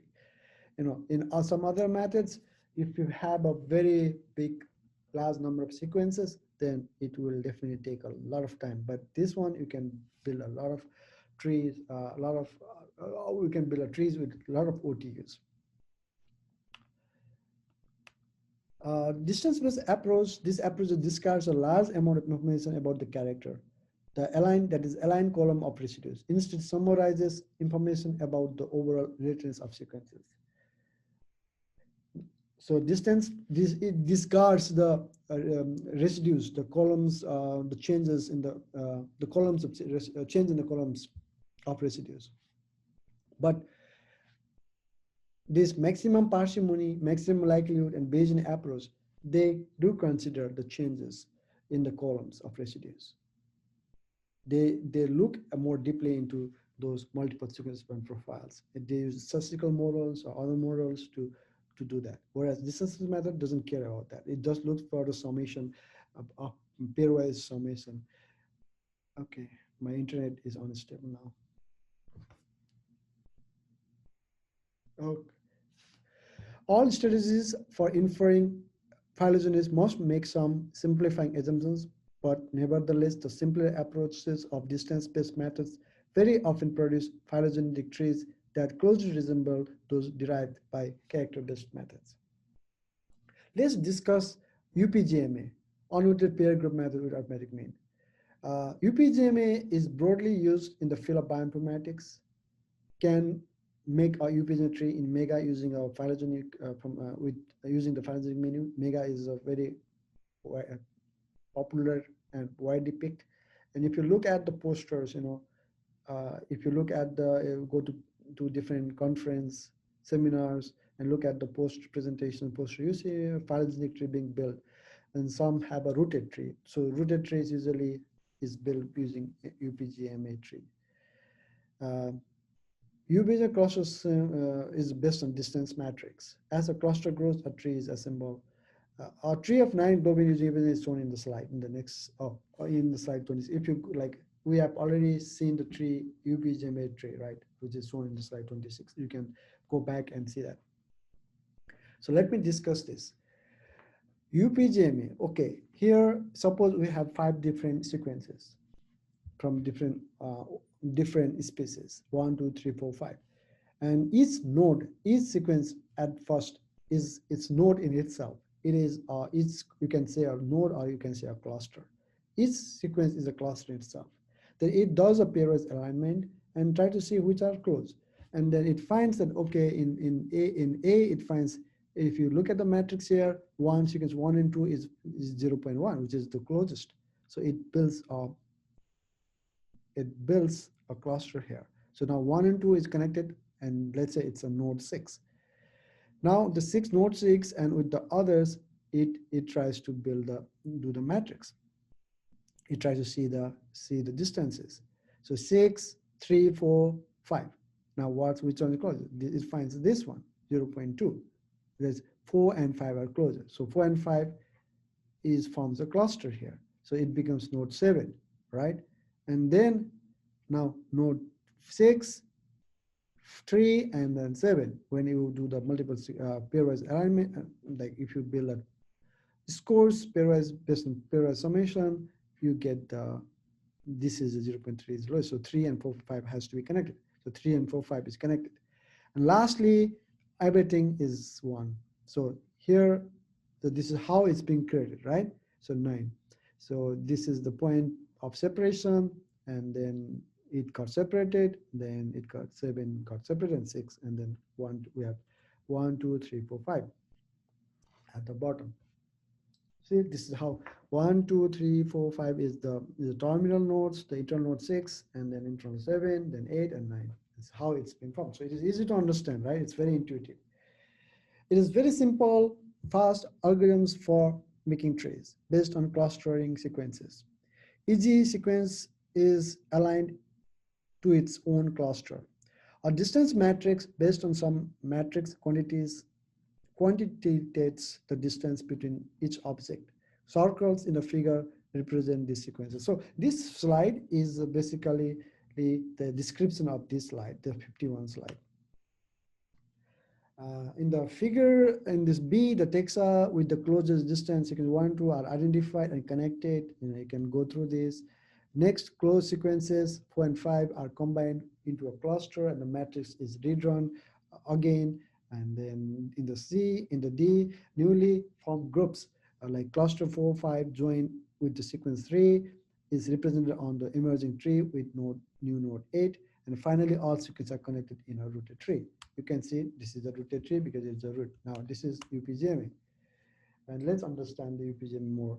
A critical assumption of a UPGMA approach is that the rate of nucleotide or amino substitution is constant. For all the branches in the tree, that is the molecular clock applies to all evolutionary lineage. Yes. So here, for all the sequences 1, 2, 3, 4, 5, 6, the molecular clock hypothesis has to be hold valid. It has to be valid.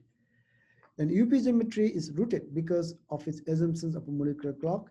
If it is violated and there are unequal substitution rates among different branches of the tree, the method can produce an incorrect tree. And when you look at the um, yeah, uh, and when you look at the UPGMA based method at slide 26, you see some kind of unusual pattern, right? The plants and insects globin were inserted somewhere in between, whereas in the neighbor joining they were not that. So these kind of things you may see, because it's fast, efficient doesn't mean that it may give you the accurate result. So you have to be careful in this kind. Sometimes you may end up the OTUs in the wrong place, the clades in the wrong place, clade.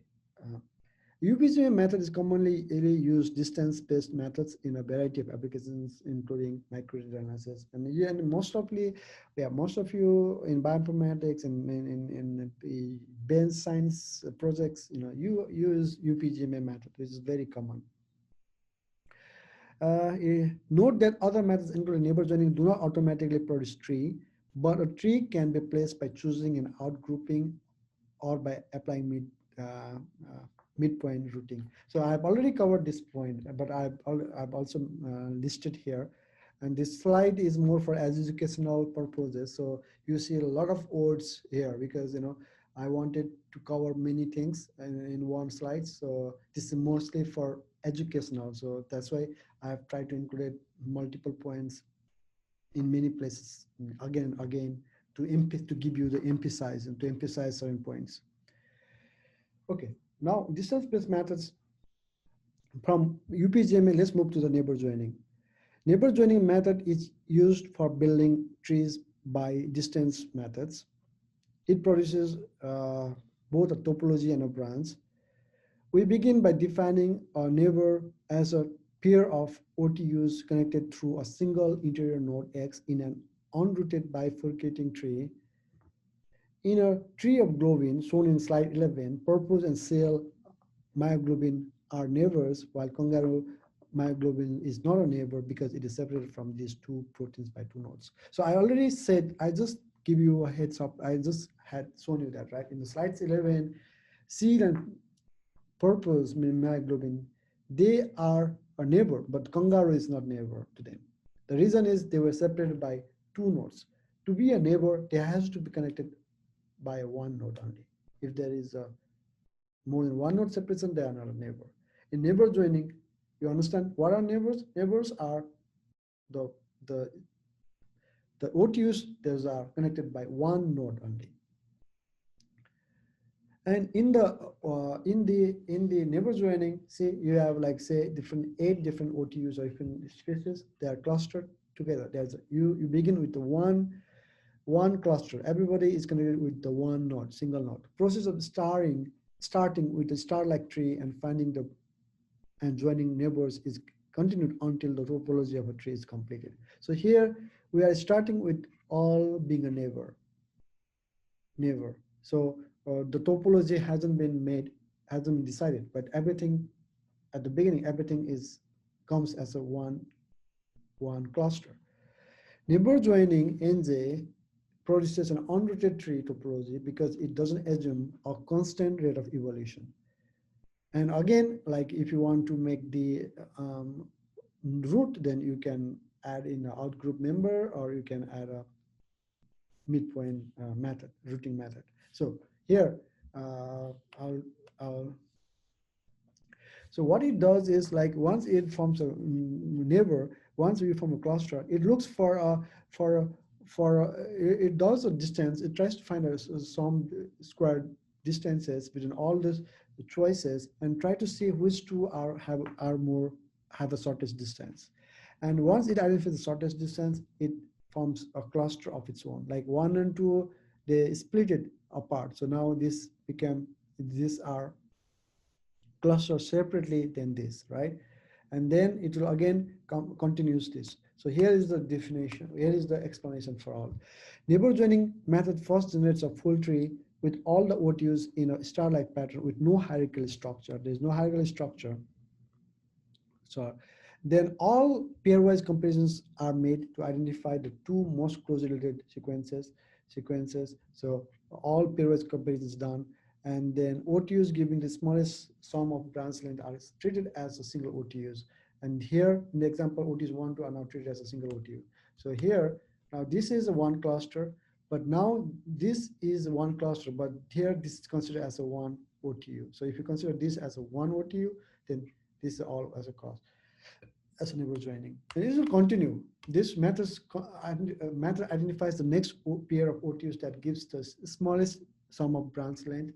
This could be two OTUs such as 4 and 5, 6, or a small OTU such as 4 pair with the newly formed clade that includes OTUs 1 and 2. This continues successively until all the branches are identified, and then you get the full grown tree, full built tree. We covered distance based method. The second tree building method is maximum parsimony. Most parsimonious tree is supposed to best describe the relationships of proteins or genes that are derived from common ancestors. The main idea behind maximum parsimony is that the best tree is the tree with the shortest branch length possible. And parsimony is a character-based method, and also it is based on the shortest branch length method. Parsimony, right? You may literally parsimony is something related um, to the shortest or more simpler. Parsimony-based uh, parsimony-based phylogeny based on morphological character. Parsimony analysis assumes that characters are independent of each other. According to maximum parsimony theory, having fewer changes to account for a way a group of sequences evolve is preferable to more complicated explanations of molecular evolution. So what these things is that in nature doesn't like complexity. The things in nature, they try to take the easy route, easy path, easy process. They don't want to go to a complex process. Yeah, just like water for like flowing from mountain to the sea, it tries to find the path that is easy for it, right, based on gravity. So it's genetical. The evolutionary path should be the simple path with the shortest distance. And what are the steps involved? First is identifying informative sites. Then second is construct a tree, and then count the number of changes and select the shortest tree. So here's the example. Okay, so this is the profile from the in the Mega software. This contains number of species, sequence from a number of species, and if you see that there are some sequences which are highly conserved, but some sequences with like this particular arrow is highly conserved. This all P, and then some sequences with the mark here, they have multiple residues, multiple residues going through multiple changes. So in this kind of layout, in this kind of profiles, multiplication profiles, you see highly conserved regions. The highly conserved regions are less informative. We don't get any information out of that, right? If there is no any change, then there is no any evolutionary relations we can draw out of that. And also, if there is a lot of changes, if more than two residues within the column, if more than two residues are changing multiple times, then that is also very um, it's hard to convey any message out of that. It is hard to draw any inference from that kind of uh, residues that kind of align columns.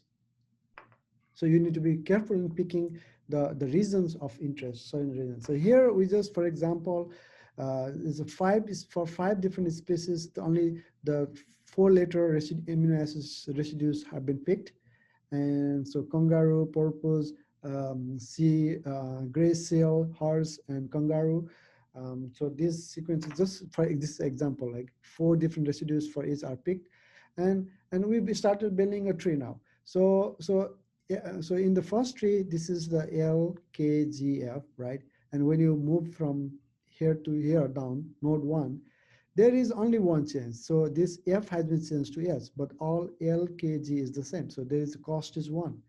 And then from here to here, 0, there is no change. There is a LKGS, LKGS. And then this is, again, there is no change, LKGS. So this happened to be kangaroo.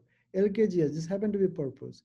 And then from here to here, there is only one change, G to S, right? So there is one change. And from here to here, this happened to be the gray cell. Now here, from here to here, there is two changes. This LK has been changed to M yeah, so there's two changes. From here to here, no change. So this is horse, and this is, there's a three changes. This happened to be kangaroo. So altogether, if you count 3 plus 2 plus 1 is 7. Cost is 7. The branch length is 7. Here, again, if you look at it, this is from here to here, 4 changes. So 4, there's no changes, no change, and there's one change. There is one change here, no change, three changes. So this is kangaroo, porpoise, gray seal, horse, and kangaroo. So cost is there 4 plus 1 plus 1 plus 3 is 9. So which one should we pick?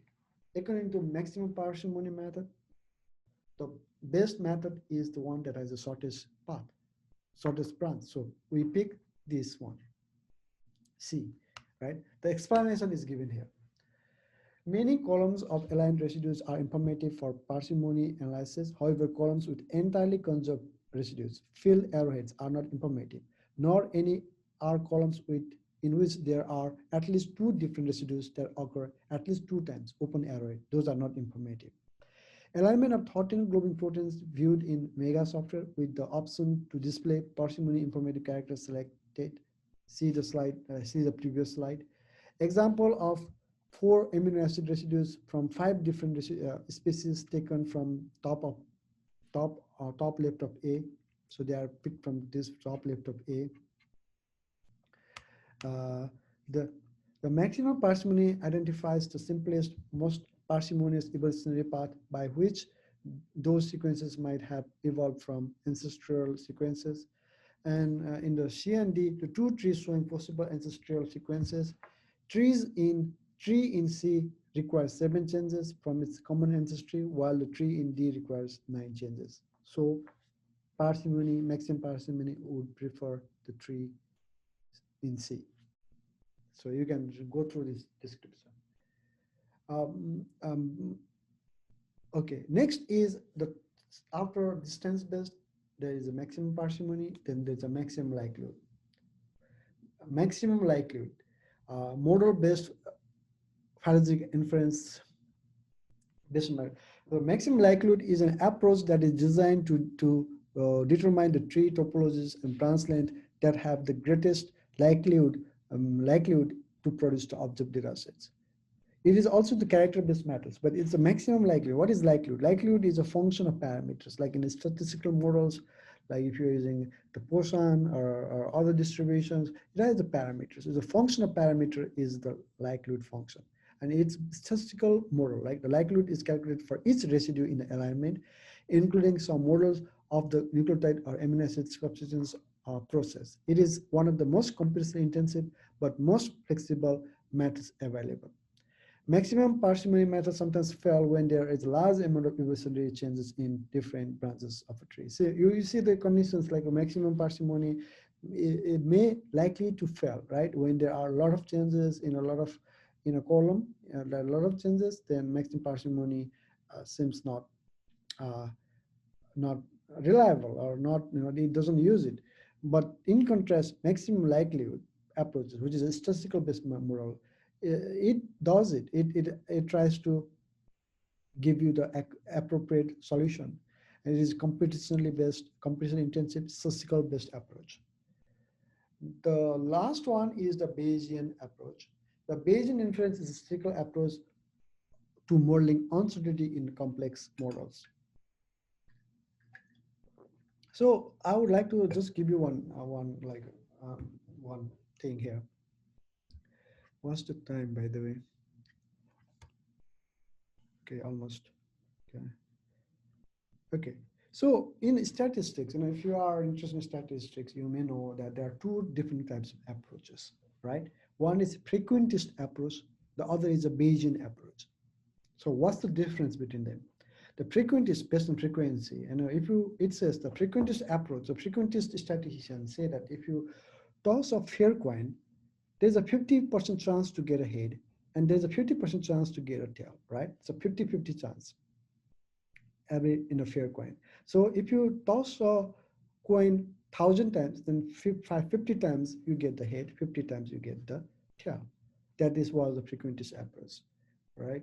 And if you go to a casino, if you apply slot machine, you based on frequency, probability, you just say, okay, there's a 50-50 chance you play your game in casino. But Bayesian approach is different.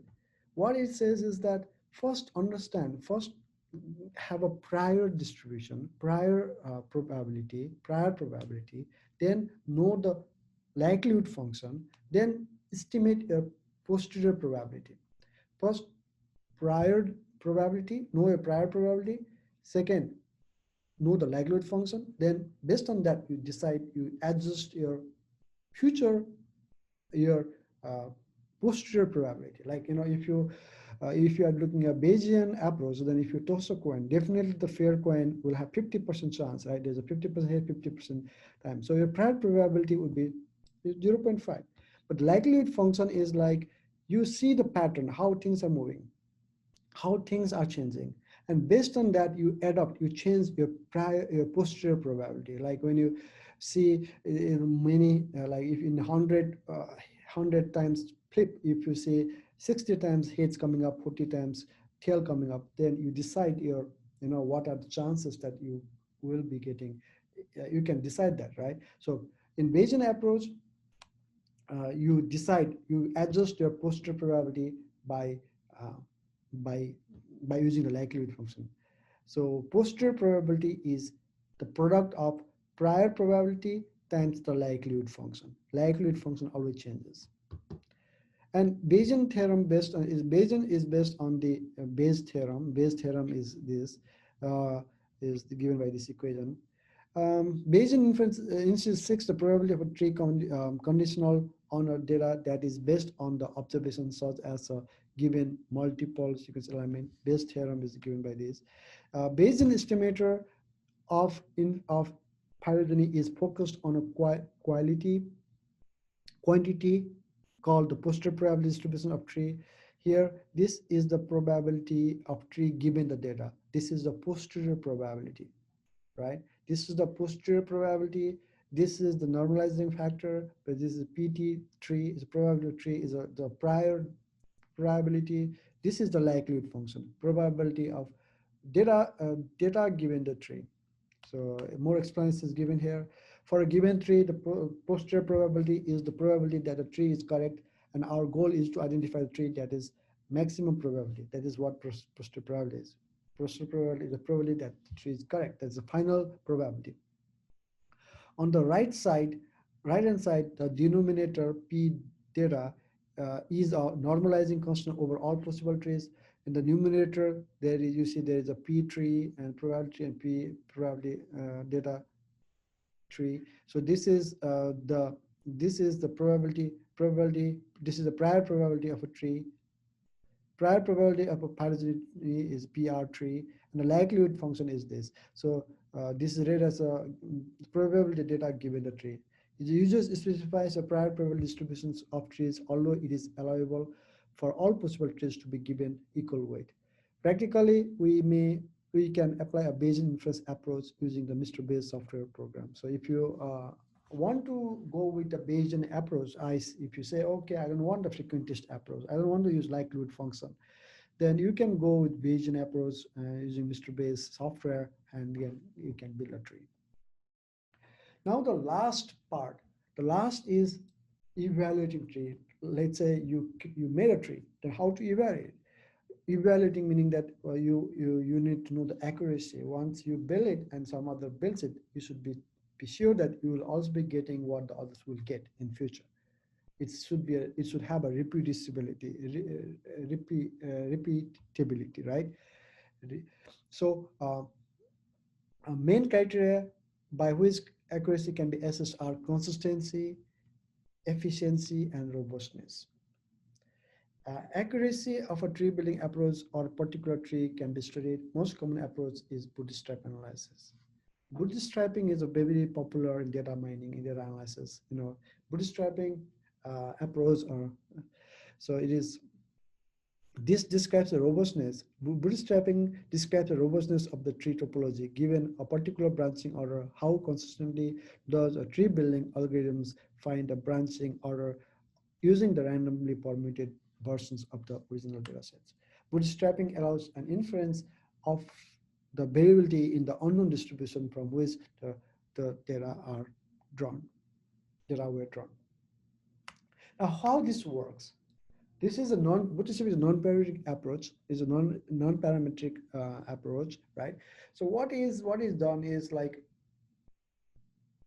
uh, first you do the multiple sequence alignment based on the method you choose, right? You build the multiple sequence alignment, and then you build a phylogenetic tree based on the method you choose. Once you have the phylogenetic tree built, then you want to validate it. So how the validation is done is it randomly picks the bootstrap method randomly picks the columns randomly picks the columns from the multiple sequence alignment, and it may perform the replacement. It may multiple times it may pick it may pick with the replacement, meaning that there may be chances of having the same sequence being picked, same sequence being same column be picked is also there. it's it does the replacement, uh, right? So there will be a randomization. You randomly pick the columns. Then you start creating and once you build that, you create the tree, and you create the tree 10, 100 times, 200 times. You can give how many you want to create the tree, and based on that, once you have the tree built, you can see the thing like how many times the same clusters has been identified from the same original, right? So if if uh, after randomly picking the columns, and after that you build the 100 or times different trees, if it gives you the same result each time, if you give the same clusters, each cloud is represented at the same all the time, then that bootstrap is 100% true, right? That's the boot score is 100%, 100. And if that clade is if that group is represented 70 times, that is 70% is true, right? So that way it will identify whether the clade identified, the topology identified is correct or not. It is done that way. A tree is generated from the randomized data sets. A large number of bootstrap replicates are then generated, and typically it goes from 100 to 1,000, and then and this 1,000 replicates mean that there will be 1,000 different types of trees being generated by the random process, and then each trees will be compared against the original tree, and information you get from bootstrap is the frequency with which each clade is in the original data is observed. And an example of a bootstrap procedures using Mega is shown in slide 45. And percentage of times that a given clade is supported in the original tree is provided based on how often the bootstrap supported original tree topology.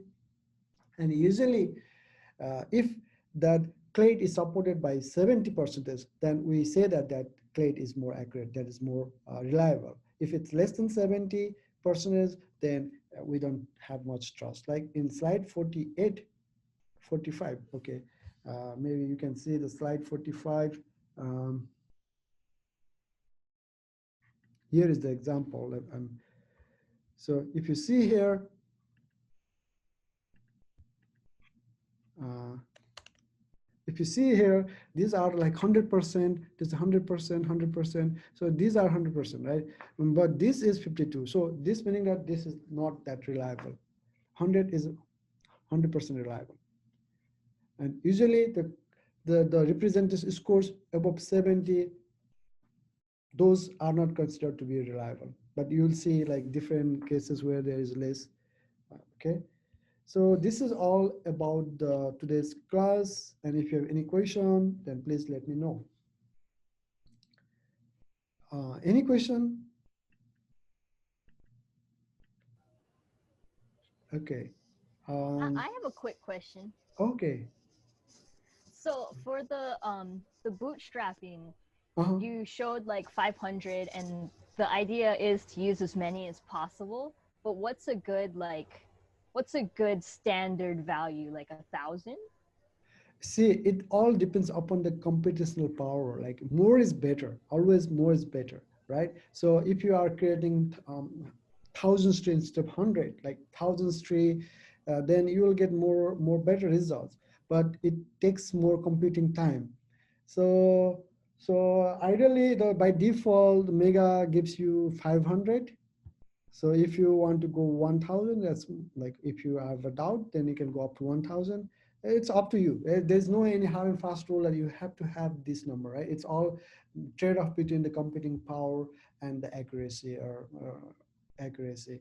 And by default is 500 in the Mega, and you can choose 100 to 1,000. I would go with 500, but I wouldn't go below 100. Yeah. And did I answer your question? Yeah, thank you. Okay. So, okay. So we don't have much time left, but today's class is on molecular phylogeny and evolution. So, main idea behind was to do some data analysis using Mega software. So I want you to take the note. The note I provided, right? So note is phylogenic lab, and I provided the sequence um, data. So, and first thing is you need to install Mega software. I know many of you may not have installed Mega software. Let me share my screen again. Um, Share my screen. Um, okay, and then I'll find a Mega software. So this is Mega X. This is Mega software, how it looks like, right? And then you can easily install it. It's so user friendly, and then and easy to install. It's available for all platforms, Windows, Mac, even Linux. And then I provided the sequence and go to this material here, material in the Lolima. Um, so first steps is to uh, download the sequence. You can download save as sig.fas is the faster part from Lolima. Um, okay. And then you can visualize it, right? You may have how I can visualize it. I can open with other usually, if you want to visualize it, I have a BB edit. um, I would prefer to visualize it using text edit. So you may have, if you are a Windows users, you may have a Notepad plus plus, or you may have like TextPad, right? For Mac users, you may have text edit, right? You can visualize it. So this is the sequence, how it looks like. So this is the FASTA format sequence. So I have a Arabidopsis sequences, as there are different species sequences here, right? And look at the sequence. There are so many uh, dot like a blank space. Hello, my internet unstable. Okay, now it's stable. Gone. Okay, so if you see, it's a lot of dots, a lot of gaps here. This is a pretty. This is the sequences here. What it's asking you is follow the steps, uh, and then you can um, download the latest version of Mega here, from here, and then you can. Uh,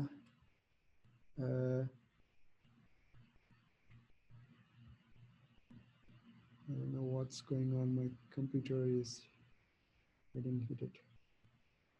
Okay, so so what you can do is you can oh you uh,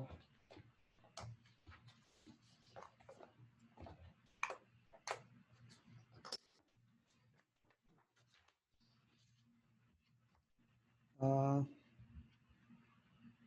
you can do align, and then you can go to edit and build align, and then you can create a new element, retrieve the sequence from a file. So I've kept my sequence in my folder, and then I can go to desktop. I have many files here, QHS16, and I have a lecture 10, and then I have this file I open. So I can open my sequence here. So this is, I can visualize it, right?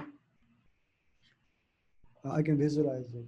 So you can follow it through, but I would just like to gently show you what you can do. And then you can explore your sequences like this. You can see like some sequences are longer than the others, like especially these two sequences at top are more longer than the others, and there are lots of gaps. This is a DNA sequences, and then you can translate into the protein sequences, right? It says I'll just cancel it now. I'll just cancel it now.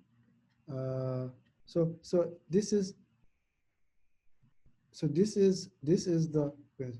And this is the, it start with ATZ. So ATZ is the start coding, right? That's why if you translate uh, current genetic code standard, yes. So you can easily translate DNA sequence, can be easily translated it, and it's standard, meaning that it is from the codon regions. It is, and if you are using uh, the UTR region sequence, DNA sequences, then don't translate into protein sequences. The protein doesn't make any sense there. Then you can, what you can do. You can do a lot of things. Translating is easy. Uh, Go back to DNA sequences. Then you can, if you like to align it, then you can do the alignment. Where is?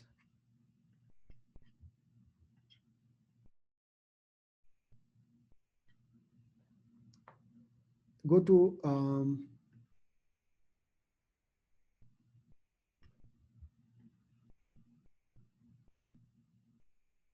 yeah. So it says that go to, okay, go to here.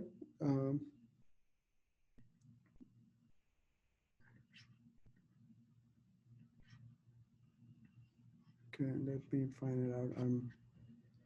Okay, you need to go to the select the sequence by edit file. No, it's not that. Oh,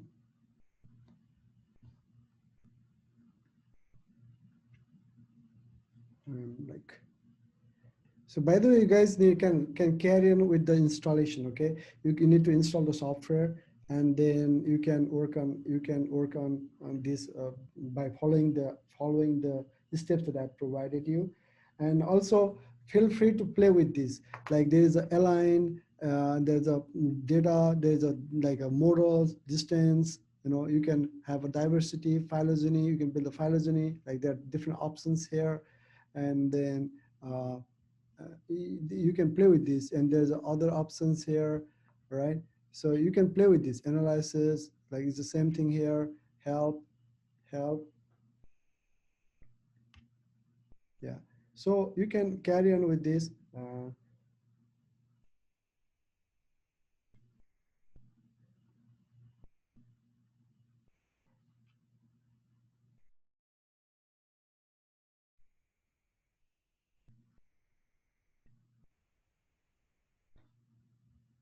let's close this. I'll open the mega. Where is the mega file?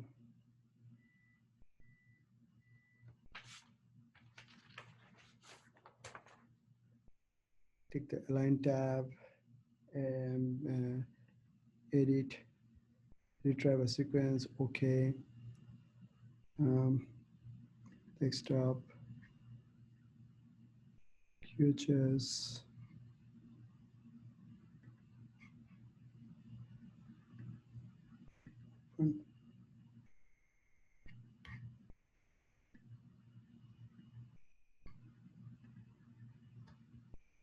Edit. So here is the edit tab.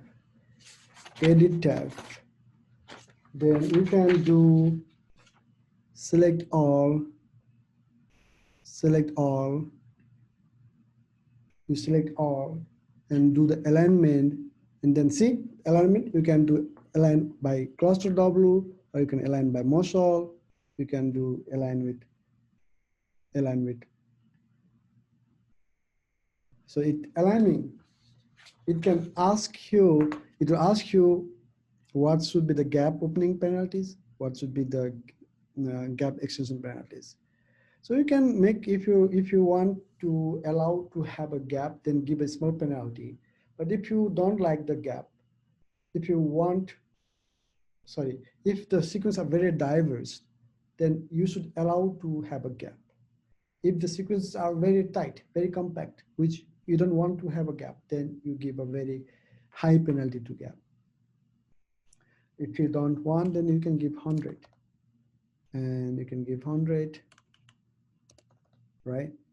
And then you can play with this, and it's all about playing. There's no right and wrong.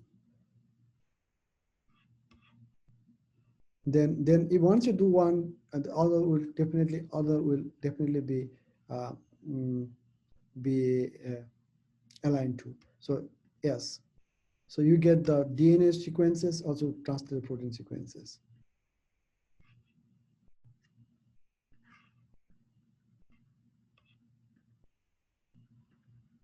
This is a DNA. This is a DNA. This is a protein, and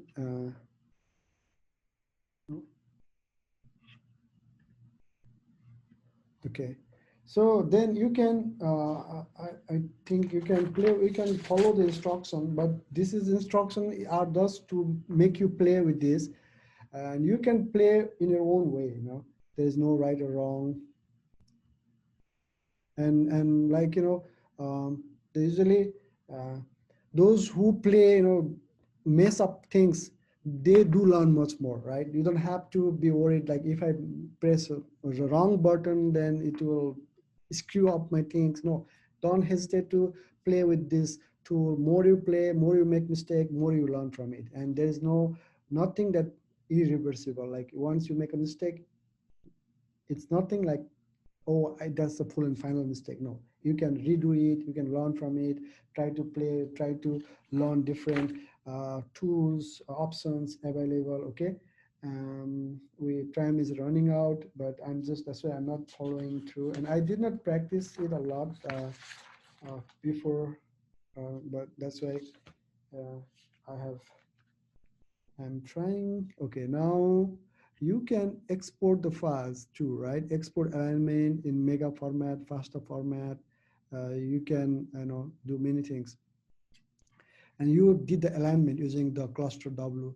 And then if you want to build the phylogenetic tree, uh, what's here?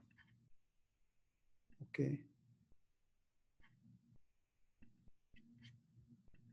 And then you can choose the cluster phylogenetic tree. Oh, by the way, you have to have a data ready. So I already have done it before. So do have a mega file in here. So I can build a file tree like this. Yes. Okay. And it will ask you options like, since I've already tried it, I tried within Bootstrap method. There is option available for me. Otherwise it will be none. So try to check, try to look, go into bootstrap method, and this is maximum likelihood. I don't want to do maximum likelihood. This will take some time. So maybe I'll close it. Um, Phylogeny, I'll use neighbor joining or UPGMA method. UPGMA method. Yes. Then bootstrap 500 is I can increase the number or decrease the number, right? So I'm going with this. I'll leave it same. Then I will just okay. Then I will start. It will start building the tree for me. What's the chat? You don't have to save it as a file. There are options to directly transport. Yeah, Steve. Yeah, there are many ways to do it. Um, Sean is saying that 500 is more common than 10,000, also a common depending on the size of the data. Okay, and okay, Sean is giving you some helpful tips here. You can play with this. Okay, this is a very interesting tool. And then one important thing is like, this is the tree I built using the neighbor joining, right? And the one interesting thing that we get is this tool give you not only the picture but also give you um, the the caption, the figure information, how it's being used. And so you can directly use, you can just with the few small edits, you can use this in your publication. You can just make a few edits and you can have that in a publication, like figure and table. And you can play with this thing, right? There are different ways to make a tree. Like this is the rectangular format. You can make a okay. Now you can make like you make a circular tree. This is a circular tree. Just you need to play with this. You just radiation this is the radiation, this is the rectangle, this is the straight, this is the curve. You can do it different fashion. And rectangle, um, and then you can also place a root. You can, if you say this is a unrooted tree, or this is a rooted tree. Neighbor joining is not a rooted tree. Neighbor joining is the unrooted tree. So if you want to place a root here, okay, if you want to place a root here, then you select it. Select, why is not selected?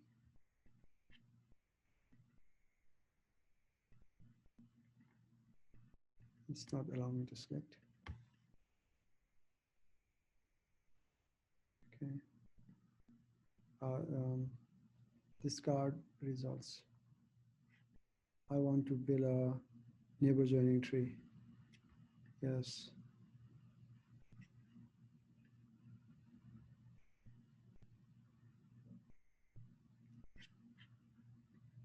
Yeah. In the neighbor joining tree, if you want to place a root here, just select it. Select it. Then right click, left click, select right click, or in a Mac you have to press the pad with 2 fingers. Then you can place a root here. If you place a root here, it becomes a root here. You can place, if you want to make this as a root, then you can select the root, right? If you want to make a root here, just select a root here. So you can play with this.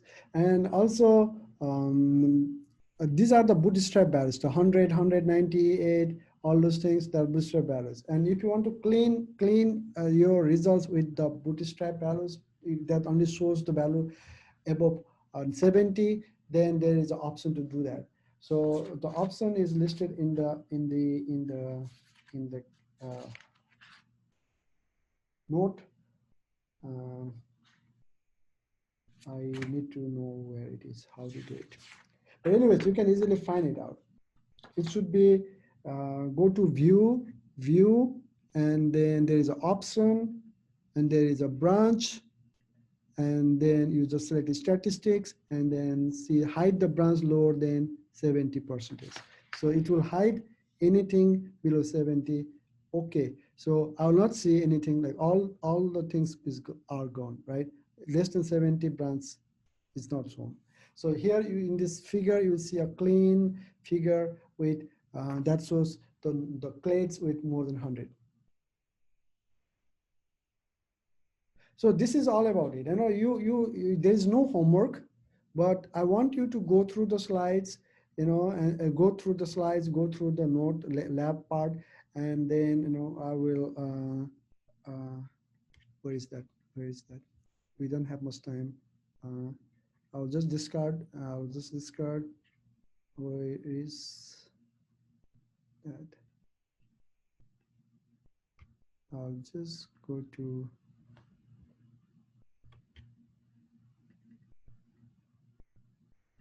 Yeah, so go through this, all these notes, and then all. And so homework is like provide follow these steps, provide phylogenetic tree constructed by the two methods, neighbor joining, maximum likelihood, and these trees must have bootstrap values less than 70 removed. So this is what I've done, like I've shown. And submission is not necessary.